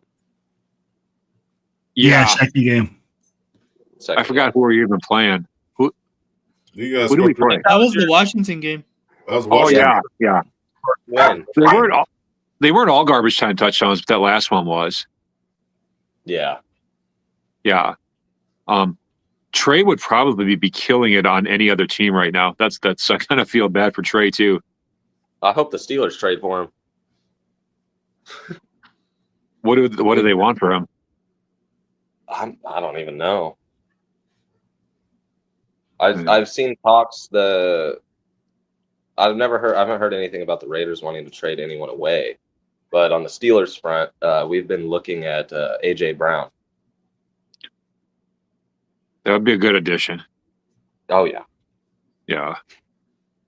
but man, with our offensive line, it's like the same situation. You guys like. It doesn't matter how many receivers or weapons you have. If you can't give your quarterback enough time, then what? Up, what are you Anthony. gonna- Well, did you hear Jeff's rundown of all the offensive linemen that are available, and they all pretty much like suck? Yeah, that's the Well, only they're like- downside.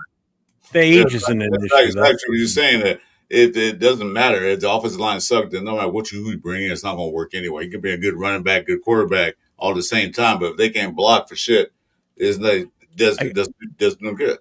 No, we were That's talking why- about the available O linemen that we can snatch up from other teams, and they all kind of suck. Well, Yeah, I was commenting so earlier, so that's what I was saying.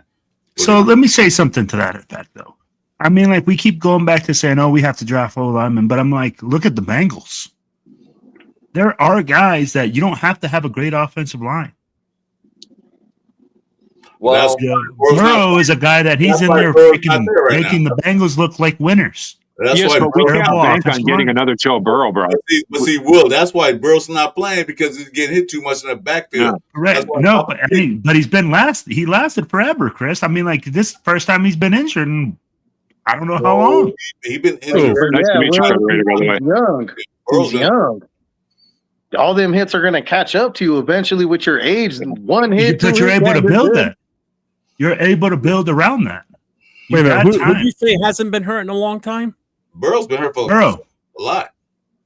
But we can't act like we're just going to get another Just left. Joe Burrow. No, you but know you what I'm can't. saying? You can't act that your offensive lineman is just going to be the solution. You just drafting an offensive lineman either. And Raider Man's right. Teams don't get rid of good offensive linemen, so you'd have to offer up something really good in the trade. No, they But I will say JPJ, just that one player, did help out a lot. Yeah, I agree. So I JPJ, mean, the loss you of can get him Colton some was help. like, Will, I think if you can get JPJ some help, putting in some work the way he's doing it, that'll help us out a lot. A lot. Yeah. and if Colton was still playing, if he didn't get injured, like I feel like we would have at least like an average offensive line right now or something way better than this. Yeah, Because the line has improved the last couple of weeks. Yeah. And Burrow's When's the been last hurt time more Joe than Burrow was hurt? last season? He's been Yeah. bad. He's been fucked up the last 2 or 3 seasons, dude. Yeah. This just happens to be the worst injury he's had. Yeah, he gets hurt just about every season. He's missed a lot of games, man. I will give it to him though. He's a tough kid because he did play through a lot of injuries. I appreciate it. Don't be a stranger, man. I'll come in. Yeah, man. Next Friday night, we're here Friday nights. You know that. Always good to hear you take from the guy outside the Raiders. Yeah, see, Ray. Yeah, Joe's always hurt. Yeah, that's a line. You don't protect him. Although he does good when he's in there. Yeah, no, that's no doubt. But he always gets hurt. I'm sure he was happy when Kappa was gone. Oh, I'm sure he was like, yeah. And then bang, he was gone with pretty much a season-ending injury. How on earth did we end up with Kappa as a starter, bro? Like, I don't That's even know what the I want story. to say. You see the way they let him get hurt, and they were like, "Oh, that's our guy. He's going to protect Gino." But here's the thing, right? Like we could say, like, here's the thing, though. That team has had success with Joe Burrow. That's true. That team has gone deep into the playoffs with Joe Burrow and that offensive line being just like that. But he also had receivers. But yeah, he had that 100% star receivers too. He also had receivers. Let's keep 100%. that in mind. And a decent running game. So That too. Yeah, I mean, like he's got some stuff around him that he can work with, and he's young enough to evade a lot of those D linemen. But Geno isn't, and that's the difference. No, but when we're talking about drafting a guy, we're talking about going younger, right? We're not talking about Geno. Now. We're not talking about Geno's a completely different guy. Yeah, but like I was telling you before, the chances of us getting another Joe Burrow is pretty much next to nothing. I get you, but how many times have we busted an offensive lineman? Yeah. Hold on, but I want to say this. Leatherwood? You want me to tell me? Oh yeah, we drafted Leatherwood. We drafted Cleveland Farrell, a defensive lineman, Cleveland Farrell at number 4. I mean, you're draining all the hope from me, right? But I'm just telling you, I'm just being facts. I'm just bringing facts. You're making me feel hopeless when I'm giving up or something. What? No, I'm messing with you, but no, you're right on that too. But Predator was going to say something. Go ahead, Predator was going to say something. Oh, I was going to say this. Hold on. Will. Don't bring Jamarcus Russell. Jeff, what did I say? Jackson Dart. Look what he did against the Eagles. I told you guys, our very first podcast, let's run it back. I said Jackson Dart. You guys said I was crazy as hell. Now what you no. I I never said no, because I always wanted Jackson Dart. So did LV. And the problem is he's doing good in New York because they got a better offensive line, dude. Their offensive line is fucking good. And they've got a bull for a running back with Scatterbo. So they got a different team. Their offensive line can protect him. We wouldn't be able to protect him. He wouldn't. But also that same line and same team. Look what they did with Wilson. Yeah, because Wilson sucks though. Exactly my point. Wilson's just a bad quarterback, plain and simple. He's Jackson Dart would be running for his life with the Raiders. Jackson Dart would be under duress every single play. At least the boy could run. But he's not going to develop. I mean, you could run for your life all game long, but then we go back to it. What happens when he gets hurt? What happens if, I mean, that's where we got to be realistic and be like, hey, you know what? If we do draft a quarterback in the first round, then we have to know that we have to get weapons and get people to get them the ball. The more we talk tonight, the more I think we have no real options for improving this team, guys. Well, no, it's not. It's just, here's the thing. People want the solution to be one guy, one thing. There's more. Yeah, it has to be more than one. that. Yeah. No, it has to be several pieces that are working together. The coaching staff, the players, the way that you draft, everything like that comes into play when you want success for your organization. And we suffer in all of it. Tell me the last time you've seen first rounders or anything like that stick around.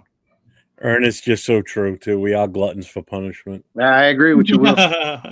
We struggle with the draft. We struggle with signing free agents. We struggle with signing coaches. We struggle with keeping our good players happy. Well, with that, like me and Jeff were talking last night. Look at Carr. In 8-9 seasons, 6 coaches? How is that a recipe for success?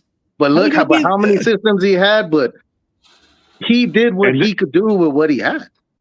And that doesn't even include the offensive coordinators and everything. Man, Alex, he didn't really have a decent game foresight. 805 picked him apart too. So, but how many seasons would Carr find that connection with that one receiver? Look at Aguilar, Crabtree. He had so many receivers that he'd find that one guy, Waller, Renfro. What about when everybody was injured and he was winning games with just Renfro?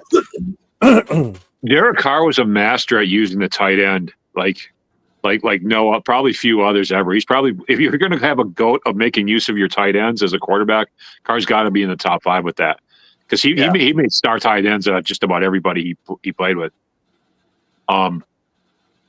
But we do have one thing working for us, like the fact of Pete Carroll being here and the fact of now Tom Brady being here means we have some star power here that might attract some talent. You know what I mean? Not after this year. I mean, what? Pete Carroll ain't attracting anybody. I'd be like, we're 1-4. I'd be like, what success are you going to tell me? Oh, I'm Pete Carroll. Look at me right now. I'm 1-4. That's what you are.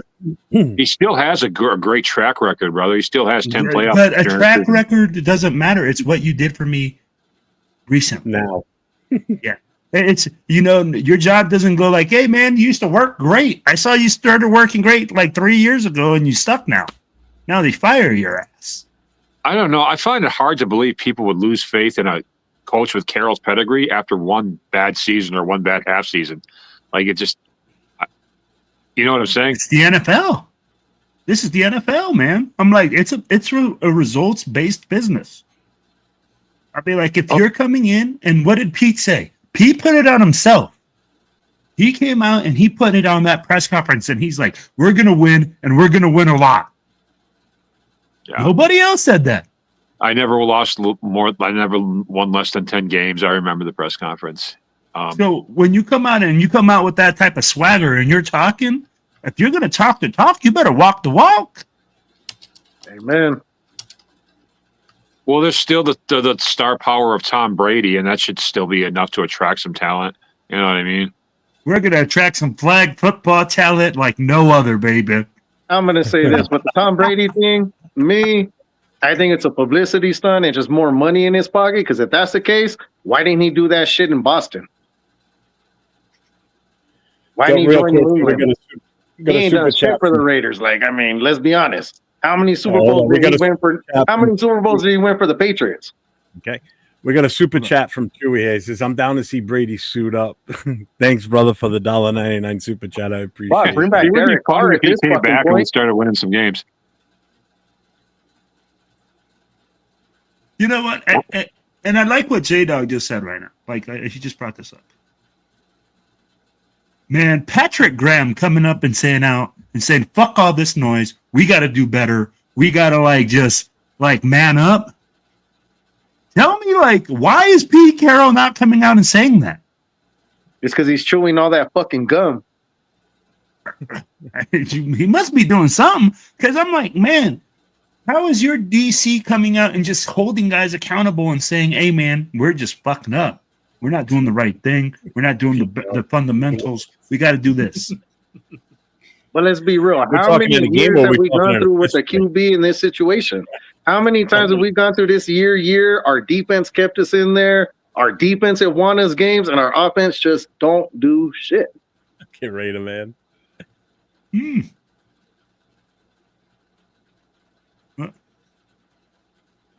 our defense has been pretty solid for the most part. I mean, except for last week, our defense has generally fielded a solid performance most of this year. Hey, man, I want to know the last time you've seen a defense hold it down when freaking the other team gets the possession on their side of the ball 5 times. Or on their side. The Raiders in 08, 2012, 14, 05, 89, 92. Like I said, it's been our defense, bro. Our defense has truly always been our weapon. Let's be honest. Did you say 89? No.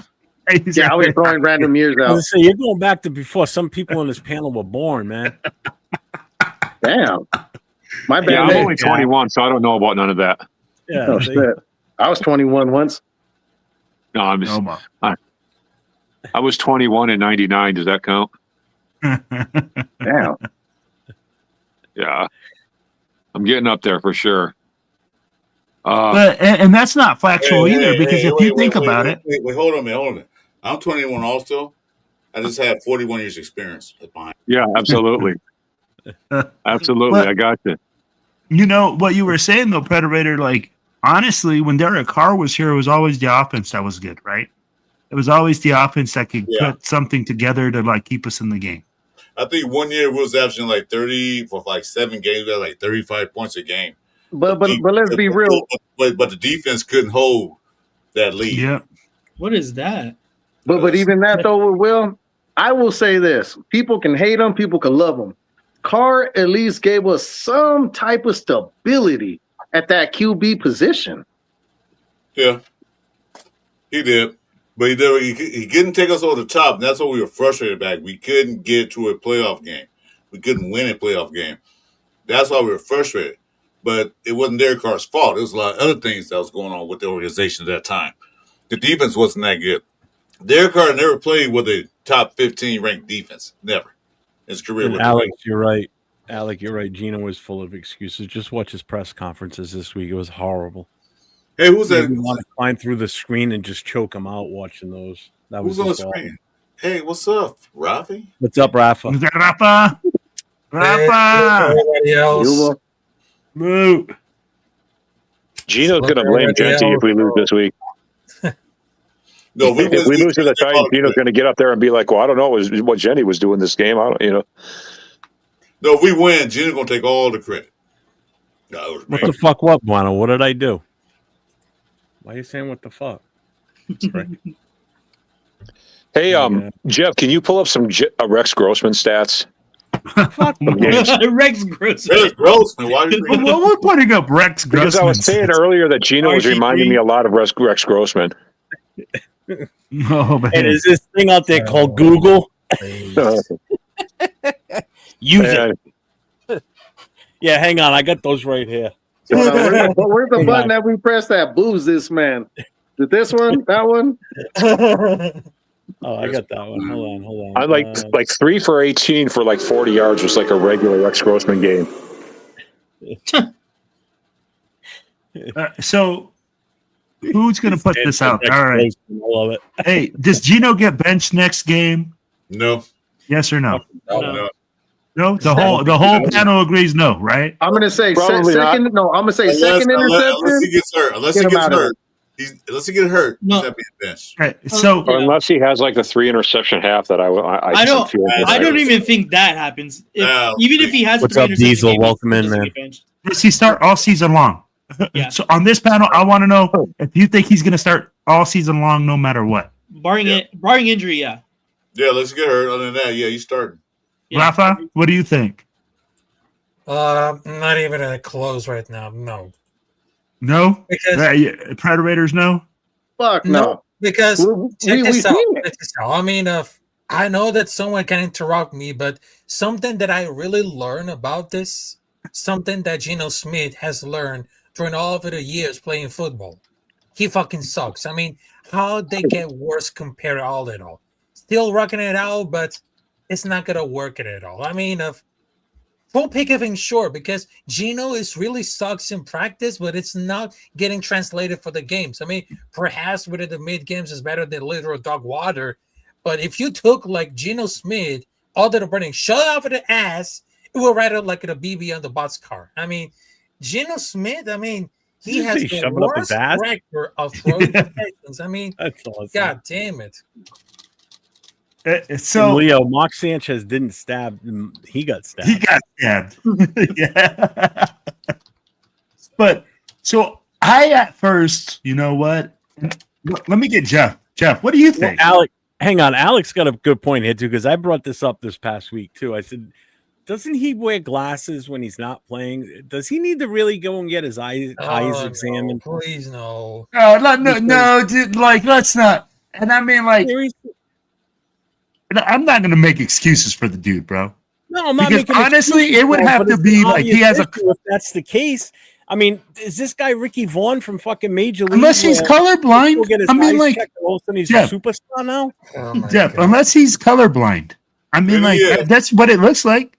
He threw the wrong color sheet. Because he throws it to the opposite team. I'd be Yeah. like, right now, he's on pace to throw more touchdowns to the opposite team remember, than his own team. If you're Yeah. colorblind, black All shows right, up. as, everybody like, on the gray. panel that wears glasses, send them to Gino. Let's see who works best. We need him to fucking see. Somebody help him. Bro, with my binoculars, bro, he'll be able to see from one side of the field to the other. He needs binoculars. He needs binoculars. Send him his Bottom glass. prescription. What the fuck you waiting Wait a for? minute, Brad. Oh, He needs man. those Coke bottom glasses, the big thick Yeah. ones. That's what Oh, he needs. You talking about he needs them Kareem Abdul-Jabbar's? Yeah. The Kareem Bottom Abdul-Jabbar. of the Coke bottle. That's what he needs. Oh man. Oh shit! Hey, Guys, what do you you got guys think of my Hard call? boy Yeah. needs those glasses. The Rex. By the way, I have a gift for Geno Smith. You gotta put on this. I have some new glasses for Geno Smith. Who wants that? The quadfocals. Well, No, I think the blackout glasses. but like, they you black can't see through them. That's what he's throwing now. Why do you need those? No, I think that's what he's wearing now. No, he needs Yeah, clear exactly. glasses. You don't need those. No, he needs a visor, a dark Oh my visor, God. so the No, defense a can't see his visor, eyes no. who he's We looking don't want at. to see Josh McDaniels. No, a visor? No, not gonna happen. No, not that kind of visor. The shield over the eyes and tinted, so the defense can't see his eyes who he's looking at. Yeah, I know. Okay. So, hey, Arnie's got a question here for the panel. We've kind of already hit this a little bit, but question: when will Pete replace Geno Smith? After the bye week end or season or Chiefs game? When he gets hurt. Ooh.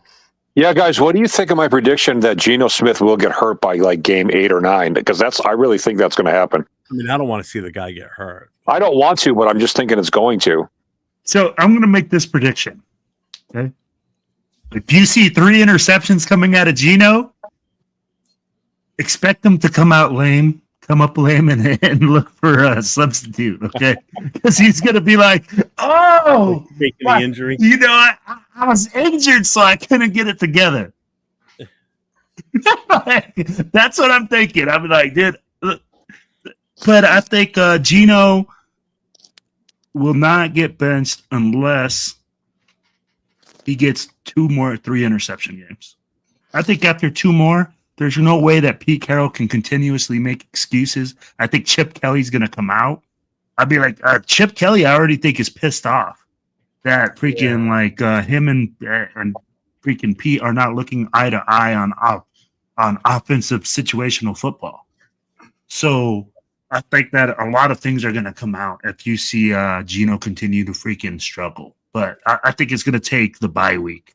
I think after the Chiefs game, if he throws 6 picks in the next 2 games, he's out. Oh, he's definitely throwing some picks in that Chiefs game, too. You just know it.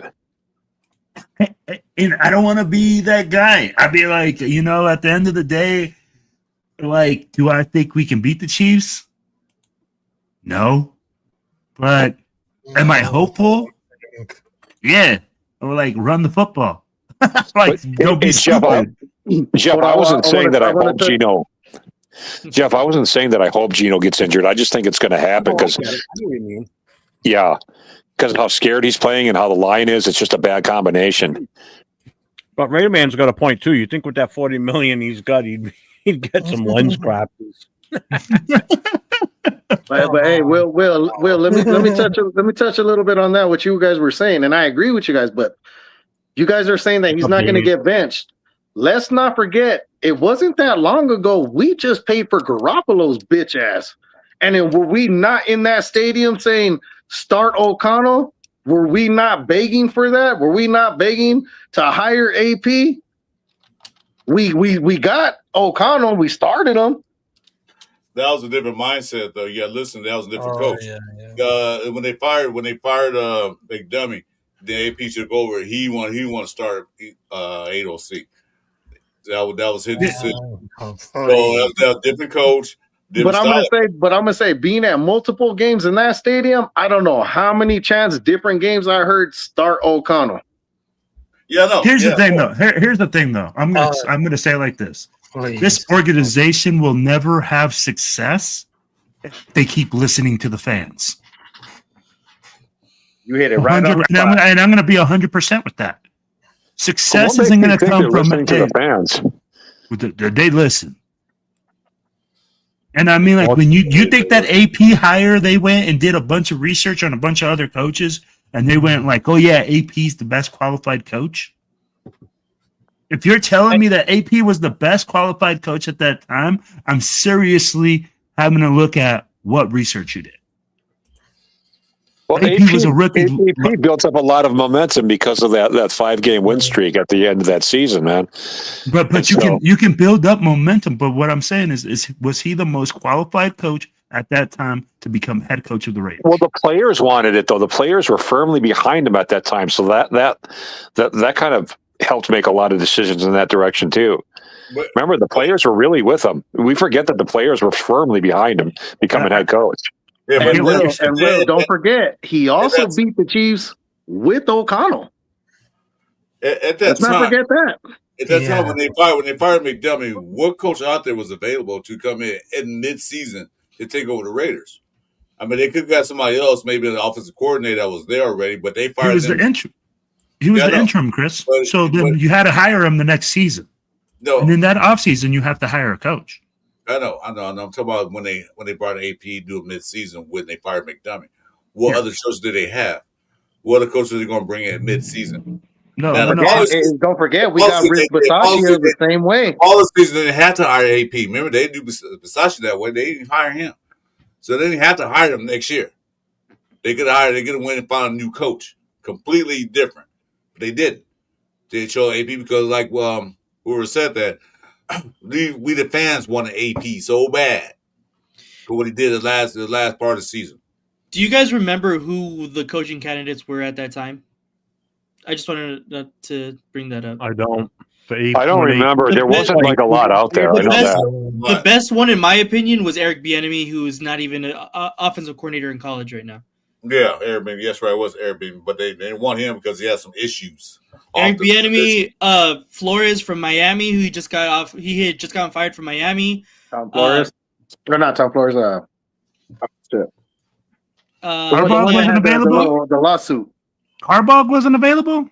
He was available, but he wasn't coming here. He was, yeah. Harbaugh was never going to come. He didn't even come. There was no way. There was absolutely no way. You say Chicago, or you went to even the Chargers? Or the Chargers, yeah. There was no way. I never thought that was a viable option.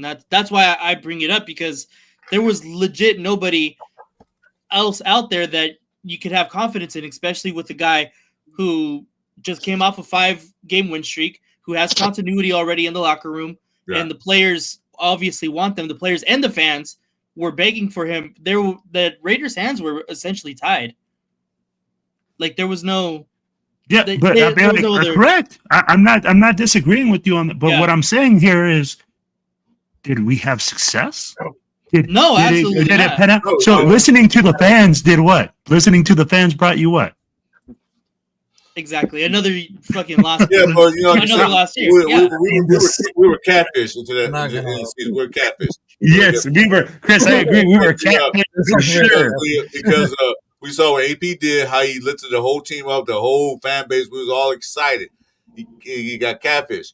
But what they didn't do is help AP out by getting a decent or good coordinator. They didn't do that.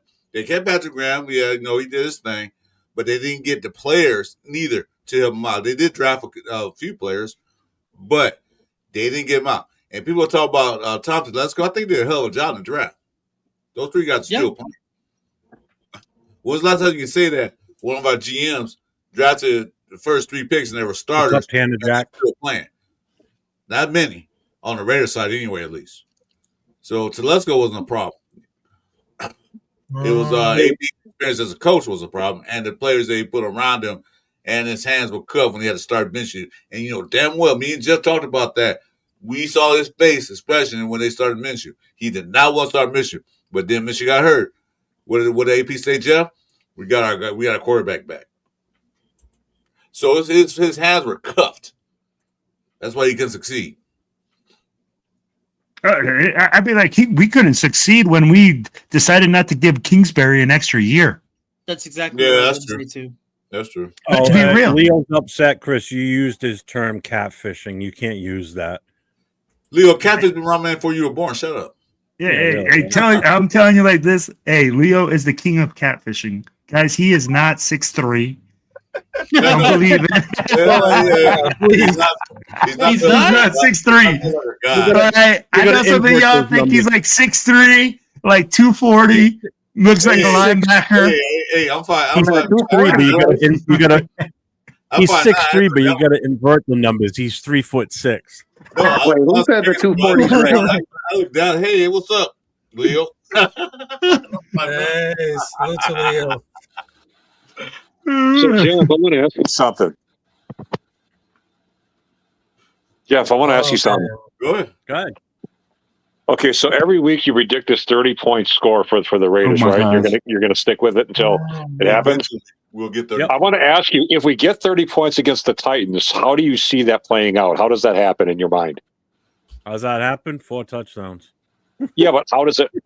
Does Jetty get 2 and the Trey get 2? Sorry, 5 touchdowns. It's fine. Genty gets 4 points and a safety. There we go. It's 30 points right there. Genty ends up with 3 touchdowns without a doubt. Mostert. How many touches does he have to get? How many touches does he have to get 3 touchdowns, Jeff? 20 to 25 in that range. What he did a couple of weeks ago. Yeah. So Jetty gets a couple touchdowns, and Mostert gets one. Is that what you're saying? Mostert gets 2, I think. Oh, okay. That's actually possible. Because I don't count the receivers getting any touchdowns now with this fucking offensive line and It's quarterback. possible if they hit the Absolutely ball. not.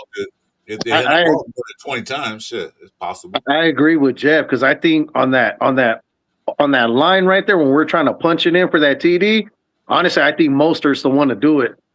Gentry, he tries to dance around too much on that line, as in just punching in a straight line, like get in the fucking just go.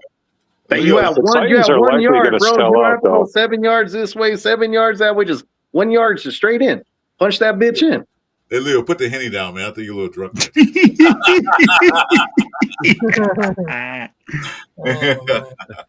I'm pretty sure the Titans are going to stack the box all game long, though. Well, Yeah. Why not? Something else from you guys. Their defensive line isn't bad throw either. the ball. Yeah. But I'm going to tell you like They this: want us- as a defensive They want coordinator, us to throw the ball because they Yeah. want shots at interceptions. Of course, they're gonna want us to. you're going to want to make them one-dimensional. You're not going to let a team do what they do best. You're trying to take away what they do best. Exactly. And if Genty's getting the football is what we do best, that's what they're trying to take away. Best. That's the problem. We don't do anything best. Yeah, So we do. Yeah, but Interceptions. That's the best thing we do. And I'm not talking about catching them. I'm talking about them catching them on us. oh man. I mean, but here's the thing. I don't see like how this is gonna happen. All we have is a few pieces that actually they're very good. We have Bowers, Genty, Miller, JPG. Miller's getting up in there in age. Maybe Michael Mayer is a tight end number 2, but is often out.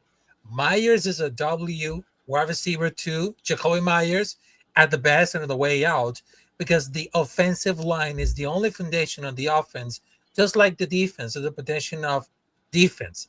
Without it, you don't have any much crap they're witnessing, because what we have are a couple of skilled players without the ability to use them properly and get the fuck best out of them. Because why?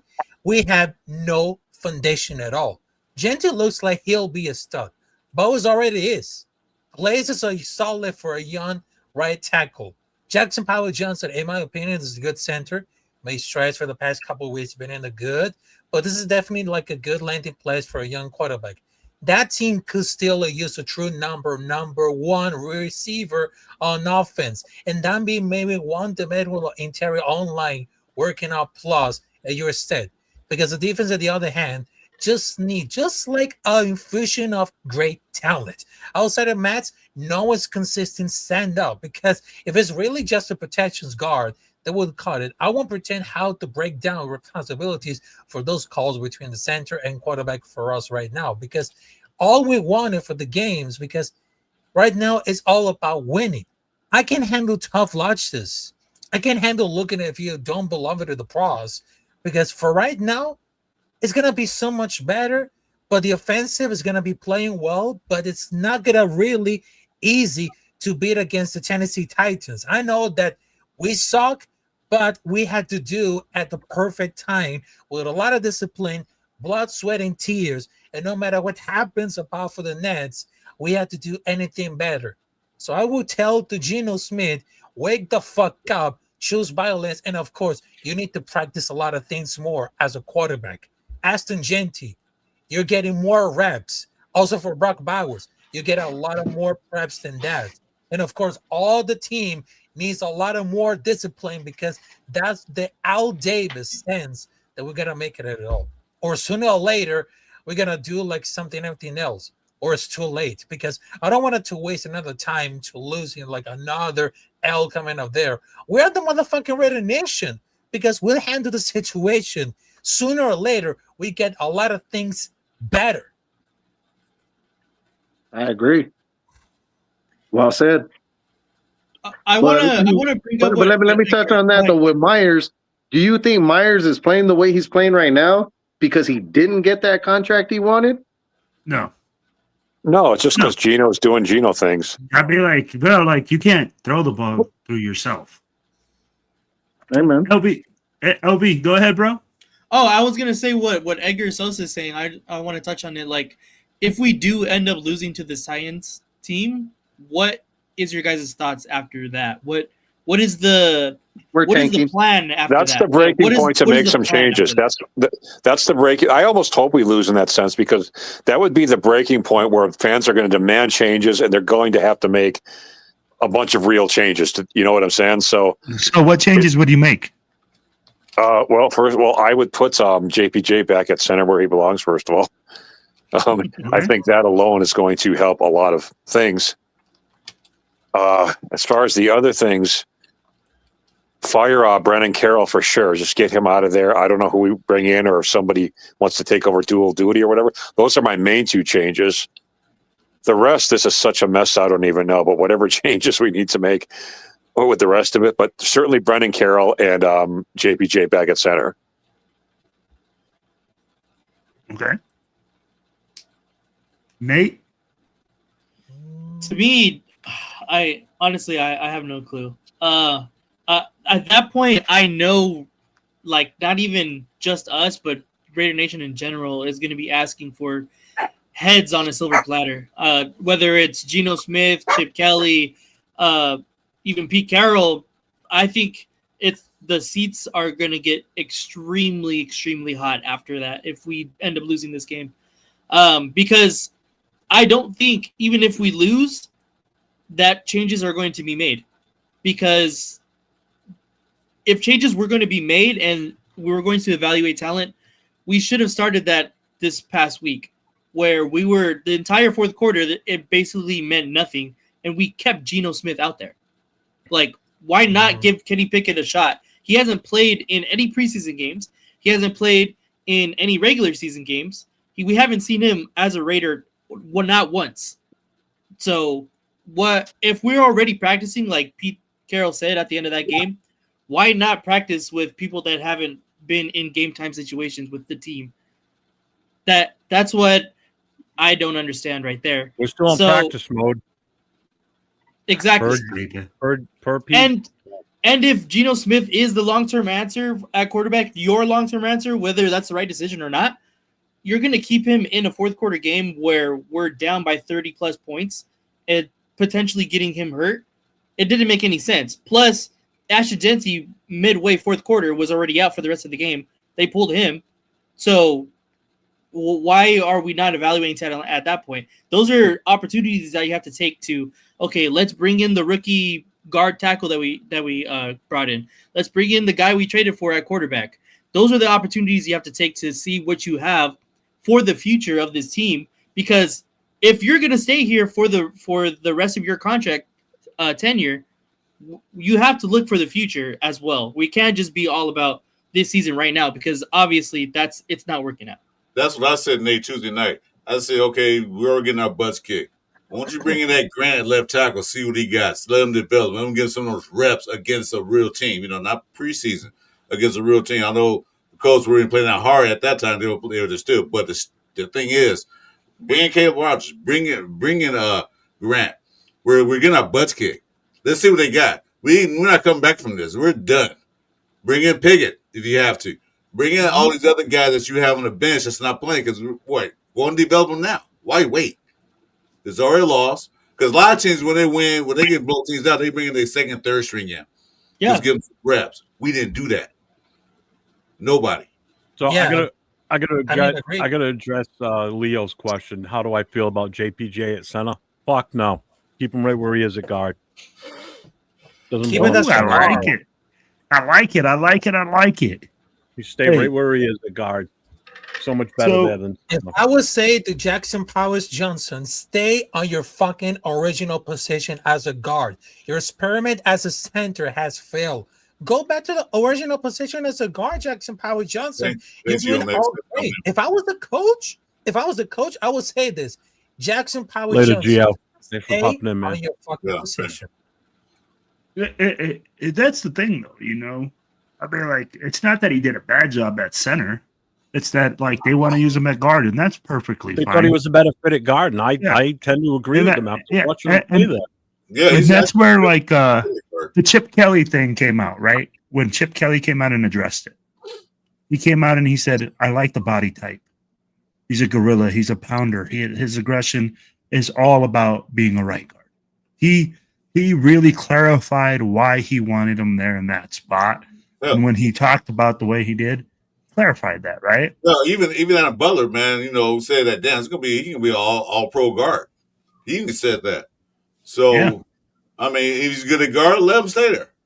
He might have been in center, but I look at him playing guard play, he's not bad at all. And he gets out. He gets out in the field. He blocks. He's a bully. He's a bully. And that's what we need. We need more guys like that. We need to replace Parham with a guy like that, and perhaps Glaze too, because Glaze is kind of slipping up these past few games. You know what's sad, guys? It's exactly what I don't know. It says here, Real Talk Raider Nation just said by week 6 we're already talking about evaluating players. Hold on. Who put Raiders? Oh, but My boy Bueno. I've been waiting for people to stop talking so I can get it in there. I don't want to just throw it over people. Okay, so we're talking about week 6, right? And we talked about why we're reevaluating players at in this game. It's sad to say that Pete Carroll thinks that our quarterback is warming up in the fourth quarter practicing after throwing 3 interceptions, getting more reps. Talking about he needs more reps. He needs practice. Motherfucker, in week what? He still needs practice? You're a starter. You've been a starter for the last how many seasons? Remember Pete How Carroll? many years he been in the league? What do you practice for? Stuff like that. What is it? He's Remember Irish. Pete Carroll's presser? Remember Pete's presser before the season started? How he said, 9. we don't know how the offensive line's going to be. It's a process. It could be this week, could be next week, it could be months into the season. He said week 9. I remember he said that. You was pissed, and I was pissed. Like, what the fuck? So you if talking he was about? thinking that way with the offensive line, he's thinking that way with just about every other player on this roster, to be honest with you.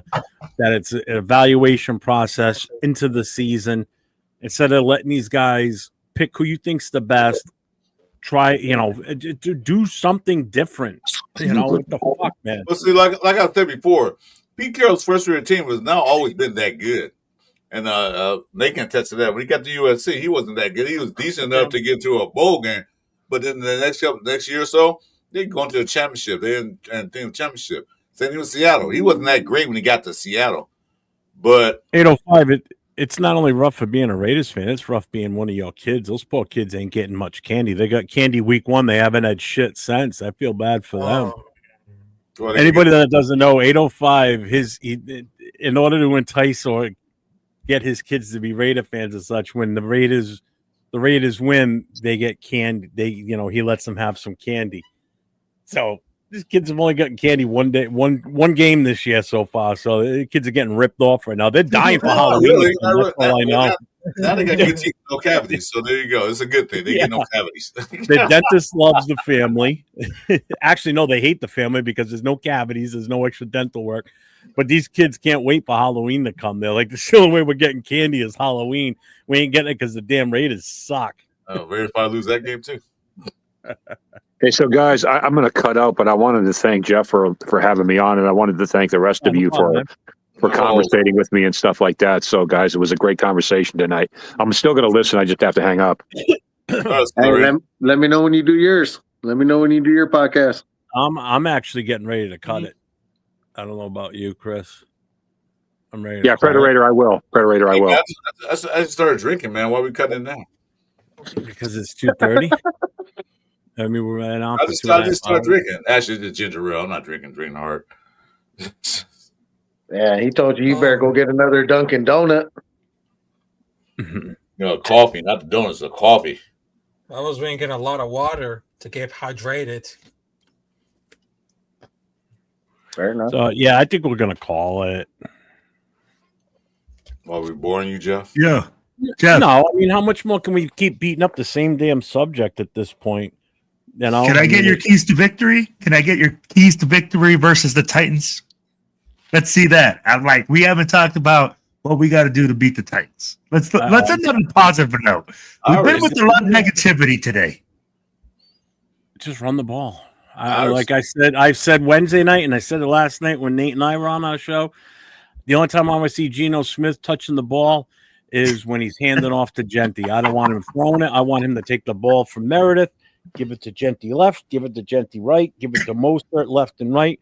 Don't let if the ball goes above his waist or comes up by his shoulder, somebody better fucking tackle him on our own team. But don't let him throw the ball. I'd rather take the fucking loss and throw him an interception. Yeah, JPJ, you go for a pass. Tackled by JPJ.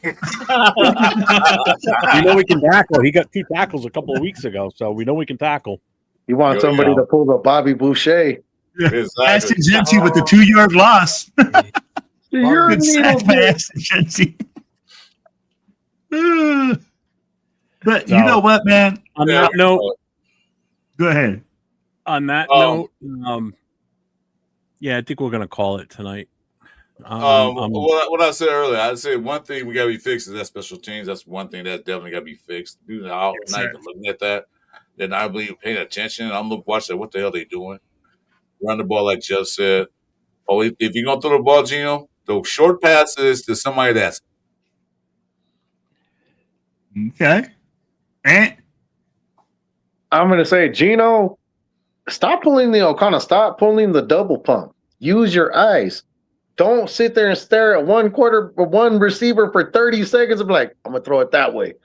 The whole defense is watching you right now. Just be a quarterback. Use your feet. Use your eyes. Be mobile. Protect the ball. Don't throw it out of bounds. Before you throw an interception, throw it out of bounds.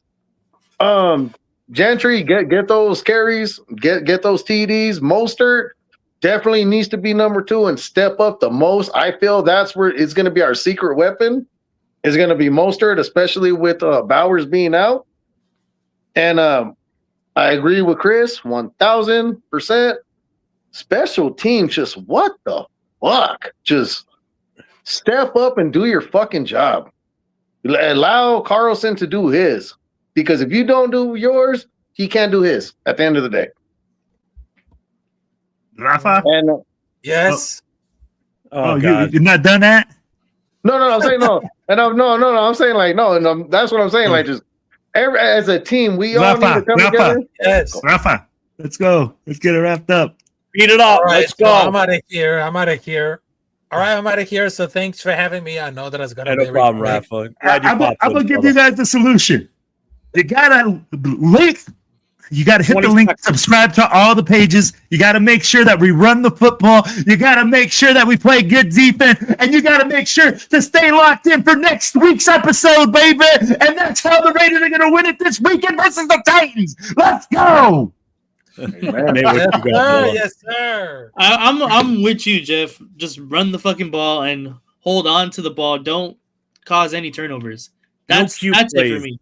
Let's make We're not set up for any cute, stupid plays like end arounds and all that other bullshit right now. Just basics. So on that note, make sure you guys hit everybody's channel up that was on the show tonight. Thank Jason Downs for being in here and he left. Thanks for Josh, the accelerator, being in here and he's gone for the night. Chris, I don't know what happened to him. Looks like his internet froze because he froze for a little bit.